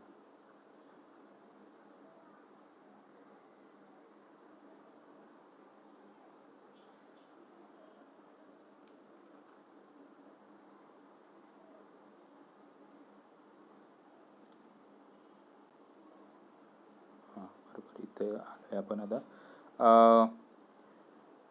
संयुक्त राष्ट्रसंघाच्या आमसभेने 16 डिसेंबर 1966 रोजी मानवी हक्काबाबत प्रसंविधानासंबंधी खालीलपैकी बरोबर विधाने ओळखा. तर आणि क. अशा प्रकारे या प्रश्नाचं आपण उत्तर बघितलं. इथं आपण थोडक्यात विश्लेषण बघितलं. बरोबर. मानवी हक्काचे आंतरराष्ट्रीय विधेयक गत काळात मानवी हक्काच्या वैश्विक घोषणापत्राचे 2 स्वतंत्र करारामध्ये विभाजन करण्यात आलेले आहे. बरोबर. त्याच्यामध्ये 1. नागरी आणि राजकीय हक्कावरील आंतरराष्ट्रीय करार. 2. दुसरा जो आहे तो आर्थिक, सामाजिक आणि सांस्कृतिक हक्कावरील आंतरराष्ट्रीय करार वैश्विक घोषणापत्रामध्ये समाविष्ट असलेल्या मानवी हक्क आणि स्वातंत्र्याचा विस्तार करून त्यांचा अंतर्भाव सदर करारामध्ये करण्यात आला. सन 1966 साली संयुक्त राष्ट्राच्या आमसभेने या दोन्ही करारांचा स्वीकार केला आणि 1976 पासून त्यांची अंमलबजावणी सुरू झाली. आता आपण प्रश्न क्रमांक 24 बघूया. राष्ट्रीय मानवी हक्क आयोगाचे अध्यक्ष व सदस्यांची निवड करणाऱ्या समितीत खालीलपैकी कोण असतात. बरोबर. हा या अगोदर पण आपण प्रश्न बघितलाय. आता परत बघूया एकदा आपण. राष्ट्रीय मानवी हक्क आयोगाच्या अध्यक्ष आणि सदस्यांची निवड करणाऱ्या समितीत खालीलपैकी कोण असतात. हा प्रश्न 2016 साली आलेला आहे आणि आता परत यावर्षी पण आलेला आहे. म्हणजे मित्रांनो प्रश्न कसे येतात ते आपण इथं बघायचं आहे आणि त्याच्यानुसार आपण अभ्यास करायचा आहे. राष्ट्रीय मानवी हक्क आयोगाचा अध्यक्ष व सदस्यांची निवड करणाऱ्या समितीत खालीलपैकी कोण असतात? अ. लोकसभेचे सभापती, ब. राज्यसभेचे उपसभापती, क. राज्यसभेचे विरोधी पक्षनेते, ड. राज्यसभेचे विरोधी पक्षनेते, ई. भारताचे गृहमंत्री, फ. भारताचे पंतप्रधान, ग. समाज कल्याण मंत्री. वरीलपैकी कोणती विधाने बरोबर आहेत? तर इथं आपल्याला पर्याय दिलेले आहेत. 1 अ, क, ड, फ. 2 नंबर ब, क, फ, ग. 3 नंबर अ, ब, क, ड, ई आणि फ. 4 नंबर अ, ब, क, ड, फ आणि ग. आपण इथं पर्याय वाचले बरोबर. आता या प्रश्नाचं आपल्याला अगोदर बघितलंय 2016च्या परीक्षेमध्ये आल्यामुळे आपल्याला या प्रश्नाचं उत्तर समजलेलं आहे. तरी पण आपण परत बघूया एकदा. अ. लोकसभेचे सभापती असतात बरोबर. ब. राज्यसभेचे उपसभापती असतात, हे पण बरोबर आहे. 4 नंबर लोकसभेचे विरोधी पक्षनेते असतात, हे पण बरोबर आहे. ड. राज्यसभेचे विरोधी पक्षनेते असतात, हे पण बरोबर आहे. ई. भारताचे गृहमंत्री असतात. त्याच्यानंतर फ. भारताचे पंतप्रधान पण असतात. ग जे आहेत समाज कल्याण मंत्री यांचा याच्यामध्ये समावेश नसतो. अशा प्रकारे या प्रश्नाचं आपण उत्तर बघितलं. आता प्रश्न क्रमांक 25 बघूया आपण. जागतिक मानवी हक्काच्या जाहीरनाम्यातील पहिल्या कलमात खालीलपैकी कशाचा समावेश आहे? अ. सर्व मानव जन्मजात प्रतिष्ठा व हक्कामध्ये स्वतंत्र आणि समान आहेत. ब. कोणत्याही बाबतीत भेदभाव न करता सर्व मानवास समान अधिकार व स्वातंत्र्य आहे. ब. प्रत्येकास जीवित स्वातंत्र्य आणि संरक्षणाचा हक्क आहे. ड. प्रत्येकास गुलामगिरी व दास प्रथा प्रतिबंधाचा हक्क आहे. वरीलपैकी कोणती विधाने बरोबर आहेत? 1 फक्त अ, 2 नंबर ब आणि क, 3 नंबर ब आणि ड, 4 नंबर क आणि ड. तर या प्रश्नाचं बरोबर उत्तर आहे ते 1 नंबर पर्याय, म्हणजेच अ. सर्व मानव हे जन्मजात प्रतिष्ठा व हक्कामध्ये स्वतंत्र आणि समान आहेत. ओके. आता आपण थोडक्यात विश्लेषण बघूया. पहिल्या भागाची सुरुवात ही दोन कलमे ही सर्व मानवी हक्कांच्या पायाभूत तत्वांना अधोरेखित करतात बरोबर. कलम 1 हे सर्व मानव जन्मजात स्वतंत्र आहेत आणि प्रतिष्ठा व हक्काबाबत समान आहेत. हे कलम 1 मध्ये दिलेले आहेत. एकूण 30 कलमे आहेत, त्याच्यातील हे पहिलं कलम आहे. पहिल्या कलमामध्ये सर्व मानव जन्मजात स्वतंत्र आहेत आणि प्रतिष्ठा व हक्कांच्या बाबत समान आहेत. कलम 2 कोणत्याही भेदभावाशिवाय प्रत्येकाला सर्व मानवी हक्क आणि स्वातंत्र्य उपलब्ध असेल. आता मित्रांनो, सन 2013 या साली जे प्रश्न आलेले आहेत ते आपण इथं बघणार आहोत. हे प्रश्न 2013 साली आलेले आहेत ते आपण बघूया. प्रश्न क्रमांक 26 मानवी हक्काच्या वैश्विक जाहीरनाम्या संदर्भात योग्य जोड्या जुळवा बरोबर. इथं जोड्या आहेत म्हणून ते मी डायरेक्ट जुळवूनच दिलेले आहेत. प्रत्येक व्यक्ती जन्मत स्वतंत्र व समान आहे. याच्या अगोदर आपण बघितला जो प्रश्न कलम 1 प्रत्येकास खाजगीपणा जपण्याचा अधिकार आहे, कलम 12 मध्ये. प्रत्येकास राजकारणात सहभागी होण्याचा अधिकार आहे, हे कलम 21 मध्ये. आणि प्रत्येकास जीविताचा अधिकार आहे, हे कलम 3 मध्ये. अशा प्रकारे हा प्रश्न पण आपण बघितला. आता आपण प्रश्न क्रमांक बघूया 27 मानवी हक्काच्या जागतिक जाहीरनाम्यात प्रतिबिंब भारतीय राज्यघटनेतील खालीलपैकी कोणत्या भागावर पडलेला आहे? तर 1 मूलभूत हक्क व सरनामा, 2 सरनामा व मार्गदर्शक तत्वे, 3 नंबर मूलभूत हक्क व मार्गदर्शक तत्वे, 4 नंबर सरनामा, मूलभूत हक्क व मार्गदर्शक तत्वे बरोबर. आपली जी राज्यघटना आहे त्याच्यामध्ये सुरुवातीला आपल्याला सरनामा दिलेला आहे, त्याच्यानंतर मूलभूत हक्क आहेत आणि त्याच्यानंतर मार्गदर्शक तत्वे आहेत. हे आपल्या सगळ्यांनाच माहिती आहे. तर या अशा प्रकारे या प्रश्नाचं बरोबर उत्तर आहे ते 4 नंबर पर्याय. आता आपण 2012 मध्ये जे प्रश्न आलेले आहेत ते आपण आता बघूया. प्रश्न क्रमांक 28 पुढील कुठली विधाने खरी आहेत? प्रश्न काय विचारलाय? तर पुढील कुठली विधाने खरी आहेत? अ. मानवी हक्क विविध देशाच्या घटनात्मक हक्काच्या यादीमध्ये समाविष्ट केलेले असतील किंवा नसतीलही. ब. नागरी हक्काची हमी राज्याकडून दिली जाते, तर मानवी हक्क हे सार्वत्रिकरित्या लागू असतात. योग्य पर्याय निवडा. 1 पर्याय दिलेले आहेत. 1 अ आणि ब दोन्ही बरोबर आहेत. 2 नंबर अ आणि ब दोन्ही चूक आहेत. 3 नंबर फक्त अ बरोबर आहे आणि 4 नंबर फक्त ब बरोबर आहे. या प्रश्नाचं आता आपण इथपर्यंत बघितलेत प्रश्न.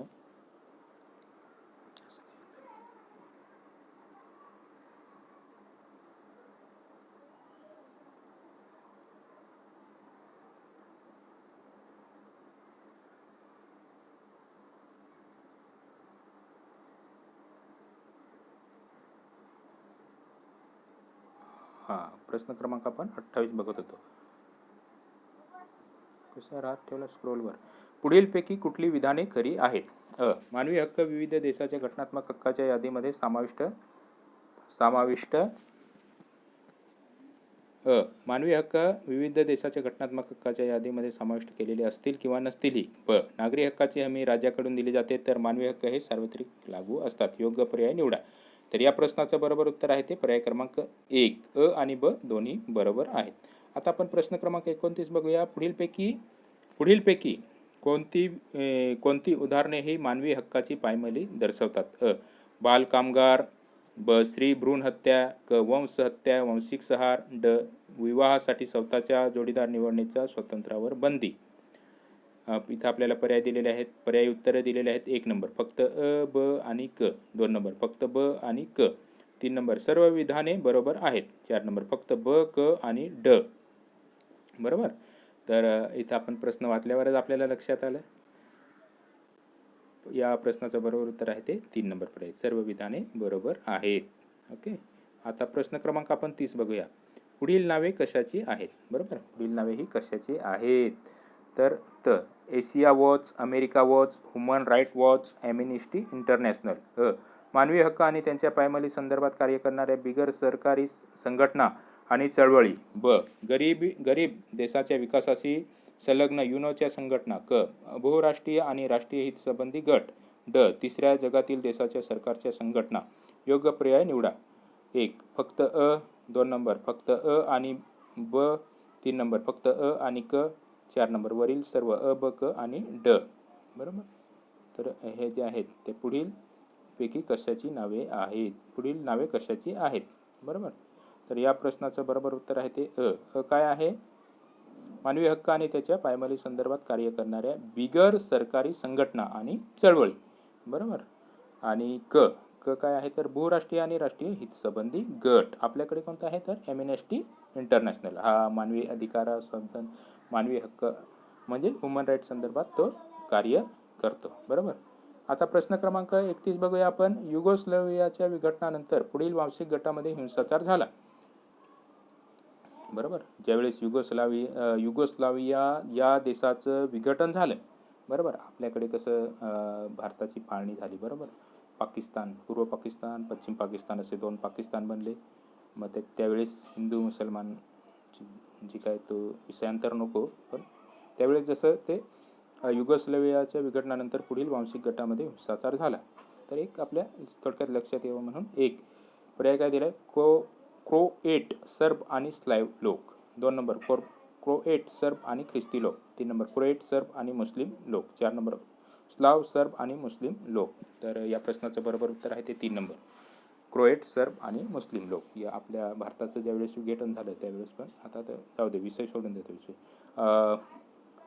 सन 1991 ते 2001 या वर्षी ते युगोस्लावा हे युद्ध झाले. बरोबर. ते युगोस्लाविया प्रदेशात झाले तेव्हा युगोस्लाव विभागला गेला, तेव्हा जातीय हिंसाचार झाले. ओके. आता प्रश्न क्रमांक 32. पुढील विधाने बरोबर आहेत की चूक? भारतीय राज्यघटनेत नागरी व राजकीय हक्क भाग 4 मध्ये समाविष्ट आहेत. ब भारतीय राज्यघटनेत सामाजिक व आर्थिक हक्क भाग 3 मध्ये समाविष्ट आहेत. योग्य पर्याय निवडा. मित्रांनो, हे आपण पेपर 2 नंबरमध्ये याचा अभ्यास केलेला आहे, त्याच्यामुळे याचं आपल्याला उत्तर समजलं. बरोबर. तरी पण आपण इथं पर्याय बघूया. 1 नंबर अ आणि ब बरोबर आहेत. 2 नंबर अ आणि ब चूक आहेत. 3 नंबर अ बरोबर आहे, ब चूक आहे. 4 नंबर अ चूक आहे आणि ब बरोबर आहे. पुढील विधाने बरोबर आहेत की चूक? भारतीय राज्यघटनेत नागरी आणि राजकीय हक्क भाग 4 मध्ये समाविष्ट आहेत. हे चूक आहे. बरोबर. भारतीय राज्यघटनेत सामाजिक व आर्थिक हक्क हे भाग 3 मध्ये समाविष्ट आहे. हे पण चूक आहे. तर भारतीय राज्यघटनेतील 3ऱ्या भागात कलम 12 ते 35 मध्ये नागरी राजकीय हक्कांचा उल्लेख आहे. तर सामाजिक व आर्थिक हक्क हे 4थ्या भागात 36 ते 51 नुसार दिलेले आहेत. ओके. आता प्रश्न क्रमांक आपण 33 बघूया. निर्वासितांच्या विस्थापनाची राजकीय कारणे पुढीलपैकी कोणती समजता येतील? वादळे, ब वंशभेद, क तत्वप्रणाली संबंधी, ड यादवी युद्ध. योग्य पर्याय निवडा. तर फक्त अ आणि ब, 2 नंबर फक्त क आणि ड, 3 नंबर फक्त ब आणि क, 4 नंबर फक्त ब, क आणि ड. तर या प्रश्नाचं बरोबर उत्तर आहे ते 4 नंबर फक्त ब, क आणि ड. वादळे हे काय येतात तर नैसर्गिक आपत्ती. इथं काय आपल्याला विचारले राजकीय कारणे. नैसर्गिक आपत्ती असे नैसर्गिक कारणे विचारले असते तर वादळ आले असते, पण इथं ते नाही. राजकीय कारण मग ते हे जे 3 आहेत ते वंशभेद, तत्वप्रणाली संबंधी आणि यादवी युद्ध. बरोबर. प्रश्नाचं अशा प्रकारे आपण हे उत्तर बघितलं. आता प्रश्न क्रमांक आपण 34 बघूया. राजकीय आश्रय कोणत्या व्यक्तींना प्रदान करण्यात येऊ शकतो? बरोबर. राजकीय आश्रय कोणत्या व्यक्तींना प्रदान करण्यात येऊ शकतो? अ. ज्यांचा वंश, धर्म अथवा राजकीय तत्वप्रणालीच्या कारणाने छळ केला जातो. ब. ज्यांच्या मानवी हक्काची पायमल्ली होते. क.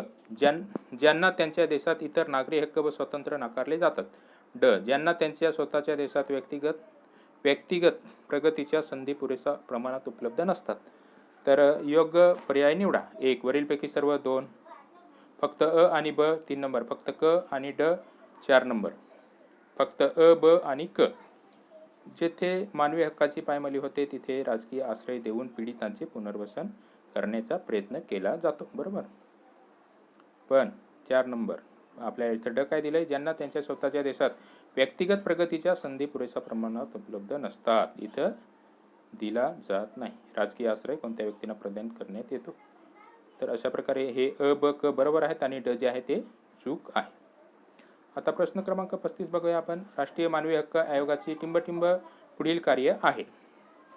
बरोबर. मानवी हक्काच्या क्षेत्रात संशोधन चालवणे व संशोधनास प्रोत्साहन देणे. ब. मानवी हक्काच्या क्षेत्रात काम करणाऱ्या संघटना आणि संस्थांना प्रोत्साहन देणे. क. जेव्हा देशात मानवी हक्काचे उल्लंघन होते तेव्हा परिस्थितीची चौकशी करून आवश्यक ती पावले उचलण्यासंबंधी शासनाला सल्ला देणे. आणि ड.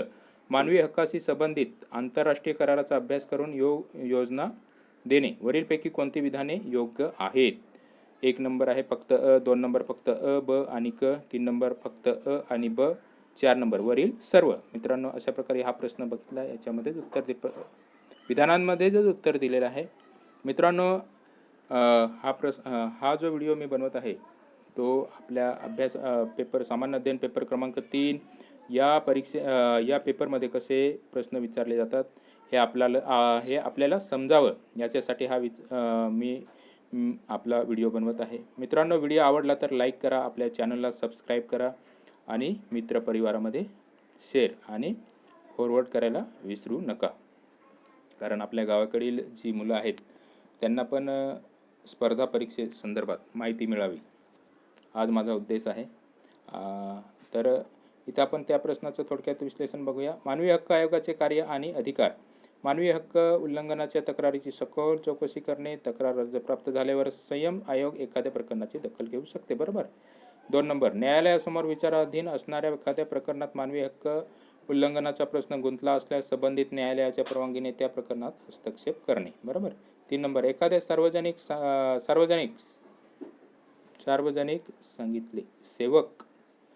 सार्वजनिक म्हणजे आपले जे सेवक असतात, सांगितलेले सेवक अथवा अधिसत्ता मानवी हक्काचे संरक्षण कायद्याच्या आपल्या कर्तव्याकडे दुर्लक्ष करत असल्यास त्यात लक्ष घालणे व तपास करणे. 4 नंबर तुरुंगांना भेट देऊन तेथील परिस्थिती कशी आहे हे पाहणे व संबंधित परिस्थितीत सुधारणा करण्यासाठी शिफारस करणे.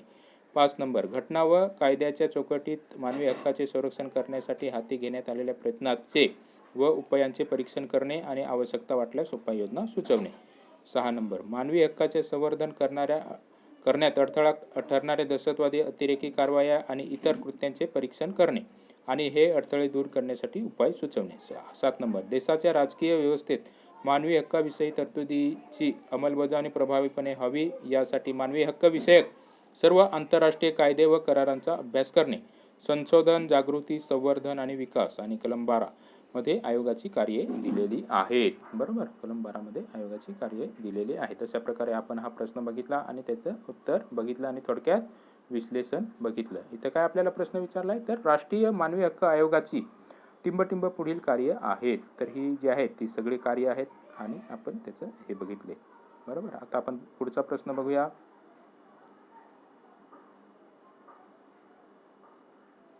प्रश्न क्रमांक 36.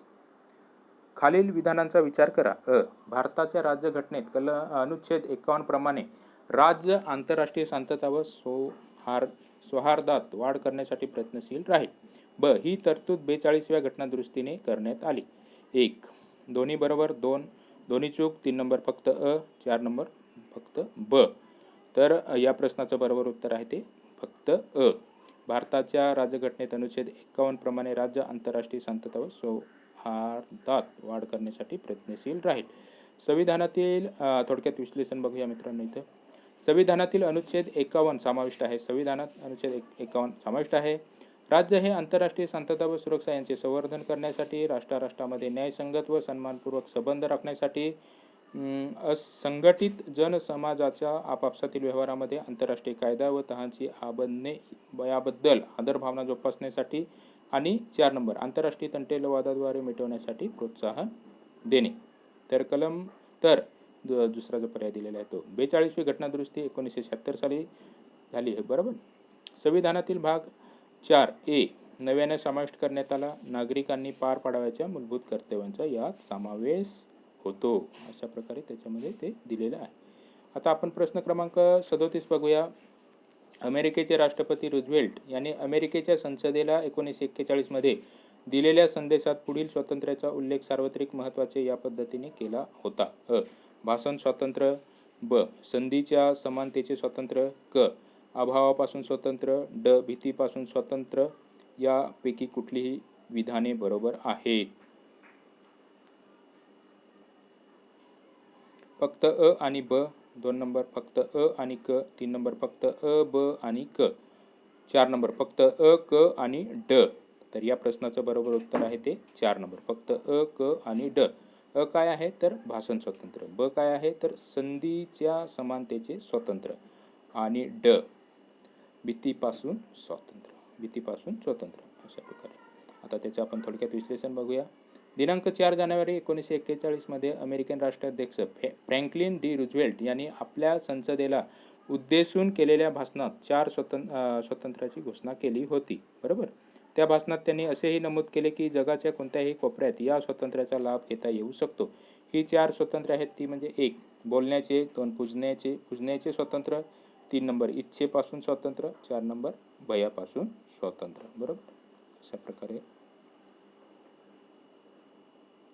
ही जी स्वातंत्र्य आहेत ती दिलेली आहेत.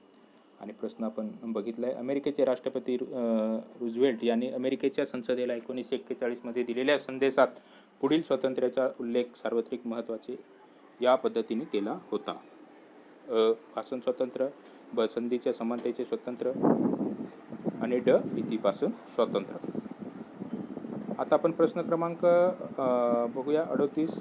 मानव अधिकारांच्या जाहीरनाम्यातील कलमे आणि भारतीय राज्यघटनेतील मूलभूत अधिकारातील कलमे एकच आहेत. 1. 14 ते 32. 2. 15 ते 32. 3. 16 ते 30. 4 नंबर 7 ते 32. तर या प्रश्नाचं बरोबर उत्तर आहे ते 1 नंबर पर्याय 14 ते 32. पुढचा प्रश्न बघूया आपण. संयुक्त राष्ट्राच्या मानवी हक्काच्या जाहीरनाम्यात व्यतिरिक्त पुढील प्रादेशिक संघटनांपैकी कोणती औपचारिक पातळीवर मानवी हक्काची व्याख्या करण्याचा प्रयत्न केला आहे? प्रश्न काय विचारला आहे तर संयुक्त राष्ट्राच्या मानवी हक्काच्या जाहीरनाम्यात व्यतिरिक्त पुढील प्रादेशिक संघटनेपैकी कोणती औपचारिक पातळीवर मानवी हक्काची व्याख्या करण्याचा प्रयत्न केला आहे? तर अ. Council of Europe. 2 number SAARC. क. आफ्रिकी एक्स संघटना. ड. Organization for security and cooperation in Europe. तर इथं बरोबर उत्तर आहे ते 3 नंबर पर्याय. त्याच्यामध्ये अ, क आणि ड सार्क वगळून. बरोबर. अशा प्रकारे या ज्या आहेत त्या आहेत संघटना. आता आपण प्रश्न क्रमांक 40 बघूया. मानवी अधिकाराच्या रक्षणासाठी एखाद्या राष्ट्राच्या अंतर्गत कारभारामध्ये हस्तक्षेप करण्याची स्पष्ट तरतूद कोणत्या संघटनेच्या घटनेमध्ये नाही? अ. जागतिक आरोग्य संघटना. ब. संयुक्त राष्ट्र संघटना. क. जागतिक व्यापार संघटना. ड. जागतिक कामगार संघटना. पर्याय आपल्याला इथे दिलेले आहेत. पर्याय उत्तरे अ आणि क फक्त. 2 नंबर ब आणि क फक्त. 3 नंबर क आणि ड फक्त. 4 नंबर अ, ड आणि क. अ काय आहे तर जागतिक आरोग्य संघटना. ड काय आहे तर जागतिक कामगार संघटना. आणि क काय आहे तर जागतिक व्यापार संघटना. मानवी अधिकाराच्या रक्षणासाठी एखाद्या राष्ट्राच्या अंतर्गत कारभारामध्ये हस्तक्षेप करण्याची स्पष्ट तरतूद कोणत्या संघटनेच्या घटनेमध्ये नाही? ह्या ज्या आहेत ह्या जागतिक आरोग्य संघटनेमध्ये नाही, त्याच्यानंतर जागतिक कामगार संघटनेमध्ये सुद्धा नाही, आणि जागतिक व्यापार संघटनेमध्ये सुद्धा नाही. प्रश्न इथं समजून घेणे महत्त्वाचे आहे. मानवी अधिकाराच्या रक्षणासाठी एखाद्या राष्ट्राच्या अंतर्गत कारभारामध्ये हस्तक्षेप करण्याची स्पष्ट तरतूद कोणत्या संघटनेच्या घटनेमध्ये नाही? तर हे जे आहेत तीन ड आणि क याच्यामध्ये नाही. तर कोण हस्तक्षेप करू शकतो? संयुक्त राष्ट्र संघटना, म्हणजेच कोण? युनो. आता प्रश्न क्रमांक 41 बघूया आपण. फाशी किंवा जन्मठेपेची शिक्षा होऊ शकणारा गुन्हा केल्याचा आरोप असणाऱ्या व्यक्तीला अटक करताना टिंबटिंबमधील कलम 46 क्रमांक 46 पोलिसांना वाजवी बळाचा वापर करण्याचा अधिकार देते. अशा बळाचा वापर त्या व्यक्तीच्या मृत्यूस कारणीभूत ठरत असले तरी 1. भारतीय दंडविधान, 2 नंबर फौजदारी प्रक्रिया संहिता, 3 नंबर मानवी हक्क संरक्षण कायदा 1993, 4 नंबर दहशतवाद प्रतिबंधक कायदा 2002. तर या प्रश्नाचं बरोबर उत्तर आपण प्रश्न वाचल्यावरच आपल्याला समजतं. आपलं जे काम चालतं पोलीस खात्याचे ते कशावर चालतं? तर फौजदारी प्रक्रिया दंडसंहितेच्या नुसार पोलीस खात्याचं जे काम आहे ते चालत असतं. आणि जे काही गुन्हे FIR वगैरे नोंदवले जातात ते भारतीय दंडसंहिता याच्यानुसार नोंदवले जातात. ज्याप्रमाणे गुन्ह्याचं स्वरूप असेल त्याप्रमाणे ते नोंदवले जातात. आणि बाकी जे आरोपी असतात त्यांना अटक करणे, त्यांना न्यायालयात हजर करणे, म्हणजेच रिमांड जे असतं, रिमांड हे 24 तासाच्या आत अटक केलेल्या आरोपीला कोर्टात हजर करणे आवश्यक असतं. बरोबर. तर ही जी कारवाई असते, रिमांड असतं, त्याच्यानंतर इतर आपण जे काही वॉरंट झाले, समन्स झालं, त्याच्यानंतर गुन्ह्यासंदर्भात EDR झाला, ह्या ज्या गोष्टी असतात त्या सगळ्या फौजदारी प्रक्रिया संहिता याच्यानुसार चालत असतात. बरोबर. तर इथं प्रश्न विचारला आहे, फाशी किंवा जन्मठेपेची शिक्षा होऊ शकणारा गुन्हा केल्याचा आरोप असणाऱ्या व्यक्तीला अटक करताना टिंबटिंबमधील कलम क्रमांक 46 पोलिसांना वाजवी बळाचा वापर करण्याचा अधिकार देते. असा बळाचा वापर त्या व्यक्तीच्या मृत्यूस कारणीभूत ठरत असेल तरी. प्रश्न एकदम महत्त्वाचा आहे. आणि इथं काय आहे? फाशी किंवा जन्मठेपेची शिक्षा बरोबर असेल तर फौजदारी प्रक्रिया संहिता म्हणजे CRPC. ओके. इथं आपण त्याचं थोडक्यात विश्लेषण बघूया. कलम 46चं 1. अटक करताना तसे करणारा पोलीस अधिकारी किंवा अन्य व्यक्ती अटक करावयाच्या व्यक्तीने उक्तीद्वारे किंवा कृतीद्वारे स्वाधीन होण्याची तयारी दर्शवली नाही तर. बरोबर. उक्तीद्वारे किंवा कृतीद्वारे स्वाधीन होण्याची तयारी दर्शवली नाही तर तिच्या शरीरात प्रत्यक्षपणे स्पर्श करील किंवा वेढा घालील. ओके. स्पर्श करील किंवा प्रत्यक्षपणे स्पर्श करील किंवा वेढा घालील. आणि 2 नंबर, जर अशा व्यक्तीने आपणास अटक करावयाच्या प्रयत्नाच्या बळाने प्रतिकार केला किंवा अटक चुकवण्याचा प्रयत्न केला तर असा पोलीस अधिकारी किंवा अन्य व्यक्ती अटक करण्यासाठी जरूर त्या सर्व मार्गाचा अवलंब करू शकेल. त्याला आलं लक्षात मित्रांनो? जरूर त्या सर्व मार्गाचा अवलंब करू शकेल. जरूर त्या सर्व मार्गाचा, मग त्याच्यामध्ये सगळं आलं काय? तर जरूर त्या सर्व मार्गाचा अवलंब करू शकेल. इथं सगळं टोटली मग काय ते जरूर जे लागेल ते करू शकतो. बरोबर. आणि 3 नंबर उपकलम आहे, या कलमातील कोणत्याही गोष्टीमुळे मृत्यूच्या किंवा आजीव कारावासाच्या शिक्षेस पात्र असलेल्या अपराधाचा जिच्यावर आरोप नाही असा व्यक्तीचा मृत्यू घडवून आणण्याचा हक्क मिळत नाही. इथं काय दिलंय आपल्याला? फाशी किंवा जन्मठेपेची शिक्षा होऊ शकणारा गुन्हा केल्याचा आरोप असणाऱ्या व्यक्तीला अटक करताना फौजदारी प्रक्रियामधील कलम क्रमांक 46 पोलिसांना वाजवी बळाचा वापर करण्याचा अधिकार देते. अशा बळाचा वापर त्या व्यक्तीच्या मृत्यूस कारणीभूत ठरत असेल तरी. ओके. अशा प्रकारे हे आपण कलम बघितलं आणि उत्तर बघितलेलं आहे. सन 2014 साली जे प्रश्न आले ते आता आपण या विषयावरील प्रश्न बघूया. प्रश्न क्रमांक 42. कैद्यांच्या हक्कासंदर्भात पुढीलपैकी कोणते हक्क कैद्यांना देण्यात आलेले नाहीत? तुरुंगात काम करणाऱ्या कैद्यांना वेतनात वाढ. ब. समानता व न्याय वागणुकीचा हक्क. क. वैवाहिक जोडीदाराची वैवाहिक हक्कासह तुरुंगात भेट. ड. अभिव्यक्ती स्वातंत्र्याचा हक्क. तर इथं हा प्रश्न वाचल्यावरच आपल्याला उत्तर मिळवून येतं. बरोबर. कैद्यांच्या हक्कासंदर्भात पुढीलपैकी कोणते हक्क कैद्यांना देण्यात आलेले नाहीत? तुरुंगात काम करणाऱ्या कैद्यांच्या वेतनात वाढ, हा नाही. आणि क वैवाहिक जोडीदाराची वैवाहिक हक्कासह तुरुंगात भेट, हे 2 नाही. तर या प्रश्नाचं उत्तर आहे ते 3 नंबर. प्रश्न क्रमांक 43. खालीलपैकी कोणते वाक्य बरोबर नाही? राष्ट्रीय सामाजिक सुरक्षा संस्था national institute of the social defence नवी दिल्लीत आहे. नॅशनल क्राईम रेकॉर्ड्स ब्युरो ही नवी दिल्लीत आहे. पर्यायी उत्तरे इथं दिलेले आहेत. प्रश्न काय दिला आहे? खालीलपैकी कोणते वाक्य बरोबर नाही? इथं काय दिलं आहे? वाक्य बरोबर नाही, बरोबर. मग हे दोन्ही बरोबर आहे. मग इथं खालीलपैकी कोणते वाक्य बरोबर नाहीत? प्रश्न महत्त्वाचा आहे, तर समजून घेणे महत्त्वाचं आहे. खालीलपैकी कोणते वाक्य बरोबर नाही? राष्ट्रीय सामाजिक सुरक्षा संस्था national institute of the social defence ही नवी दिल्लीत आहे. आणि नॅशनल क्राईम रेकॉर्ड्स ब्युरो नवी दिल्लीत आहे. तर या प्रश्नाचं बरोबर उत्तर आहे ते दोन्ही नाही. नॅशनल इन्स्टिट्यूट ऑफ सोशल डिफेन्सची स्थापना 1961 मध्ये केंद्रीय गृह मंत्रालयाच्या अंतर्गत झाली, बरोबर. विविध राष्ट्रीय मंचमधून उदयास आलेल्या शिफारसीच्या अनुषंगाने करण्यात आली. सन 1964 मध्ये ब्युरोला तत्कालिक सामाजिक सुरक्षा खात्यात बदली करण्यात आली. आणि 1975 पासून ही संस्था सामाजिक न्याय सबलीकरण मंत्रालय अंतर्गत एक गौण कार्यालय स्वरूपात कार्यरत होती. आता ही संस्था एक स्वायत्त संस्था आहे, बरोबर.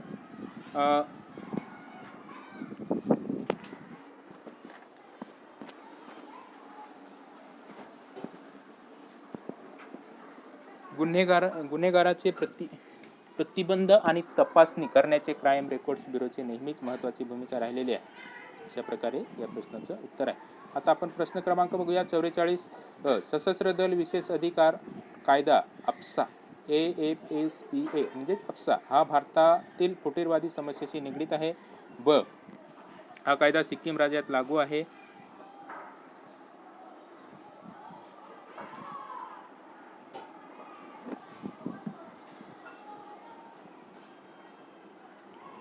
हा कायदा औषध भागात लष्कर नौदल वायुदल यांच्या तैनातीस मज्जाव करतो. वरीलपैकी कोणते सत्य आहे? पर्यायी उत्तर इथं आपल्याला दिलेले आहेत. 1 अ व ब, 2 नंबर फक्त अ, 3 नंबर ब व क, 4 नंबर अ व क. तर या प्रश्नाचं बरोबर उत्तर आहे ते फक्त अ. हा कायदा सिक्कीम बरोबर उत्तर आहे ते सशस्त्र विशेष अधिकार कायदा अप्सा हा भारतातील फुटीरवादी समस्येशी निगडीत आहे. वरीलपैकी कोणते सत्य आहे? सशस्त्र दल विशेष अधिकार कायदा अप्सा हा भारतीय संसदेने पारित केलेला कायदा आहे, जो संवेदनशील भागामध्ये भारतीय सशस्त्र दलांना विशेष अधिकार प्रदान करतो. डिस्टर्ब क्षेत्र स्पेशल कोर्ट्स अधिनियम 1976 नुसार एखादे क्षेत्र जर एखादा अस्वस्थ म्हणून घोषित करण्यात आले तर त्या क्षेत्रात किमान 3 महिन्यासाठी यथास्थित राखली पाहिजे. 11/9 म्हणजे 11 सप्टेंबर 1958 रोजी असा कायदा नागा हिल्स क्षेत्रासाठी मंजूर केला होता. नंतरच्या दशकामध्ये अप्सा कायदा हा भारताच्या ईशान्येकडील 7 राज्यांमध्ये लागू करण्यात आला. 1983 मध्ये आणखी एक कायदा पारित करून तो पंजाब आणि चंदीगडला लागू करण्यात आला होता. 1977 मध्ये म्हणजे सुधारणा साधारणपणे 14 वर्षानंतर तो रद्द करण्यात आलेला आहे. ते आपल्याला माहितीच आहे. ऑपरेशन ब्लू स्टार झाल्यानंतर पंजाबमध्ये शांतता झाली, बरोबर. त्याच्यानंतर मग हा कायदा रद्द करण्यात आला. 1990 मध्ये जम्मू काश्मीर स्थायी हा कायदा करण्यात आला आहे आणि तो आजही लागू आहे. मित्रांनो, जम्मू काश्मीर कलम 370 हे रद्द करण्यात आलेले आहे. या टॉपिकवर आपण व्हिडिओ बनवणारच आहोत. आता पुढचा जो टॉपिक आहे तो आता त्याच्यावर जे प्रश्न आलेले आहेत त्याच्यावर आपण प्रश्न बघूया. मिलेनियम आपले म्हणजे सहस्र विकास उद्दिष्ट जे आहेत ते प्रश्न क्रमांक 45 सन 2016 मध्ये हा प्रश्न आलेला आहे. भारताच्या सहस्त्रक विकास उद्दिष्टांच्या चौकटीमध्ये सर्व टिंबटिंब उद्दिष्टांच्या टिंबटिंब लक्ष्यांचा आणि टिंबटिंब आणि संबंधित टिंबटिंब निर्देशांकांचा समावेश होतो. तर या प्रश्नाचं जे पर्याय दिलेले आहेत पर्याय ते 1, 8, 21 आणि 60, 2 नंबर 8, 11 आणि 18, 3 नंबर 8, 12 आणि 35, 4 नंबर 8, 18 आणि 53. या प्रश्नाचं बरोबर उत्तर आहे ते 8, 12 आणि 35. भारताचा MDG आराखडा 2003च्या आराखड्यावर आधारलेला आहे. त्याच्यामध्ये 8 ध्येय आहेत, 12 लक्ष्य आहेत भारताच्या बाबतीत आणि 35 निर्देशके यांचा समावेश होतो. फेब्रुवारी 2015 मध्ये भारताचे सांख्यिकी व प्रकल्प अंमलबजावणी मंत्रालयाने MDG साध्यतेबाबत इंडिया कंट्री रिपोर्ट जाहीर केला. UNDPच्या मूल्यांकनानुसार भारताने 12 पैकी केवळ 4च लक्ष्ये वेळेवर पूर्ण केली. मात्र भारत सरकारने 6 लक्ष्य पूर्ण केल्याचा दावा केलेला आहे. UNDP नुसार भारताने पुढील 4 लक्ष्ये पूर्ण केली. 1. दारिद्र्य रेषेखालील लोकांचे प्रमाण निम्मे करणे. 2. शिक्षणातील जेंडर असमानता नष्ट करणे.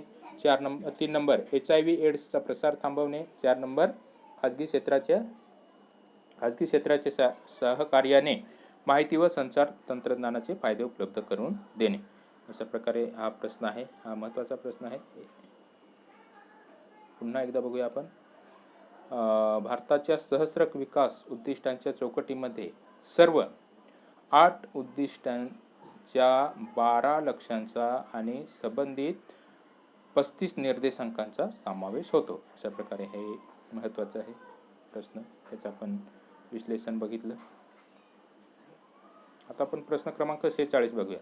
खालीलपैकी कोणती योजना 2001 मध्ये कार्यान्वित झाली जिने भारताला आपल्या शिक्षणाच्या संदर्भात मिलेनियम डेव्हलपमेंट उद्दिष्टांच्या जवळ नेले? 1. सर्व सहयोग अभियान. 2 नंबर सर्व शिक्षा अभियान. 3 नंबर साक्षर भारत अभियान. 4 नंबर कस्तुरबा गांधी बालिका विद्यालय योजना. बरोबर. या प्रश्नाचं बरोबर उत्तर आहे ते सर्व शिक्षा अभियान. हे आपल्याला माहितीच आहे सगळ्यांना. आता आपण सन 2012 साली या घटकावर जे प्रश्न विचारलेले आहेत ते बघूया. प्रश्न क्रमांक 47. संयुक्त राष्ट्रसंघाने 1995 मध्ये कोपेनहेगन येथे भरवलेल्या सामाजिक विकास शिखर परिषदेत टिंब सर्व विकासाचा केंद्रस्थानी असावे असा ठराव सर्वानुमत संमत केला. 1. शिक्षण. 2 नंबर दारिद्र्य. 3 नंबर आरोग्य. 4 नंबर लोकसंख्या. बरोबर.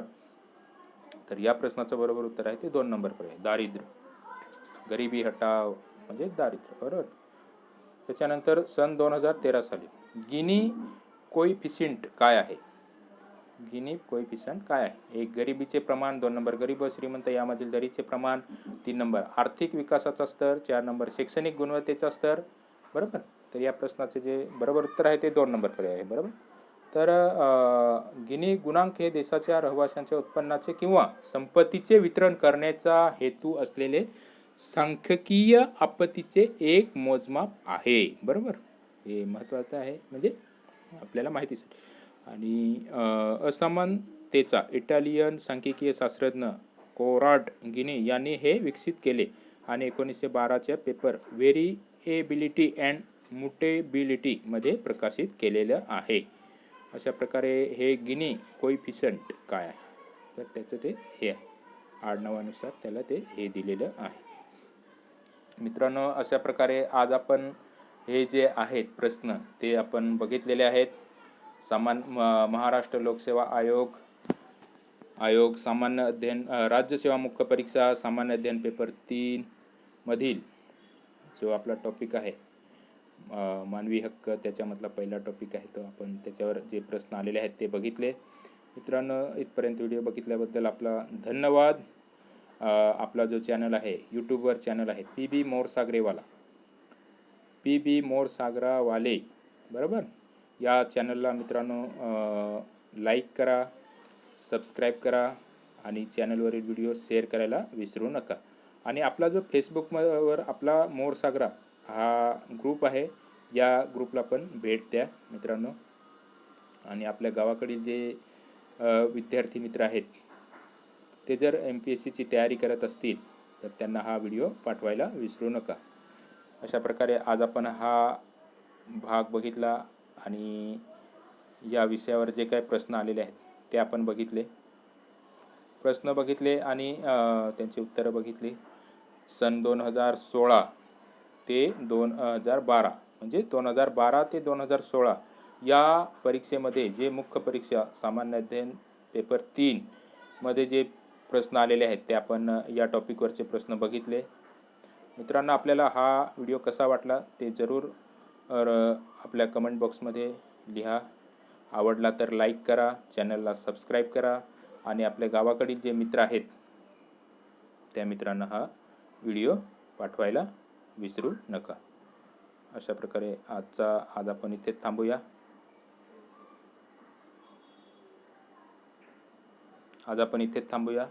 जय हिंद. मित्रांनो, आपल्या गावाकडील म्हणजे पालघर, डहाणू, वाडा, मोखाडा, जव्हार या साईडला जे मित्र महाराष्ट्र लोकसेवा आयोगाची तयारी करतात, म्हणजे MPSCची जे तयारी करतात, त्या मित्रांना हा व्हिडिओ जरूर पाठवा मित्रांनो. त्यांना लाभ होऊ दे, म्हणजे त्यांना अभ्यासाची एक दिशा मिळेल. पेपरमध्ये प्रश्न कसे विचारले जातात आणि आपण त्याचा अभ्यास कसा केला पाहिजे, हा जो विषय आहे तो कसा चालू घडामोडी संदर्भात, म्हणजे चालू घडामोडीचा अभ्यास खूप महत्त्वाचा आहे. म्हणजे या विषयामध्ये चालू घडामोडीचा अभ्यास हा खूप महत्त्वाचा आहे. कारण चालू घडामोडीवरच प्रश्न आपण जे एकंदरीत प्रश्न बघितले त्याच्यानुसार आपल्याला असा निष्कर्ष निघतो की चालू घडामोडी हे या विषयासाठी खूप महत्त्वाचं आहे. चालू घडामोडीचे आपण एकदम अपडेटेड राहणे खूप महत्त्वाचं आहे. मित्रांनो, आपल्या चॅनलला सबस्क्राईब करा, व्हिडिओला लाईक करा. व्हिडिओ आवडला तर लाईक करा आणि परिवारांना शेअर करायला विसरू नका. जर मित्रांनो व्हिडिओ आवडला नसेल तर डिसलाईक करा. पण का आवडला नाही त्याबद्दल आपण जरूर कमेंट बॉक्समध्ये लिहा आणि आपल्या ज्या काही सूचना असतील त्या पण कमेंट बॉक्समध्ये लिहा. आता चला आपण इथेच थांबूया. जय हिंद, जय महाराष्ट्र. थँक्यू, धन्यवाद. राम राम, जय जोहार.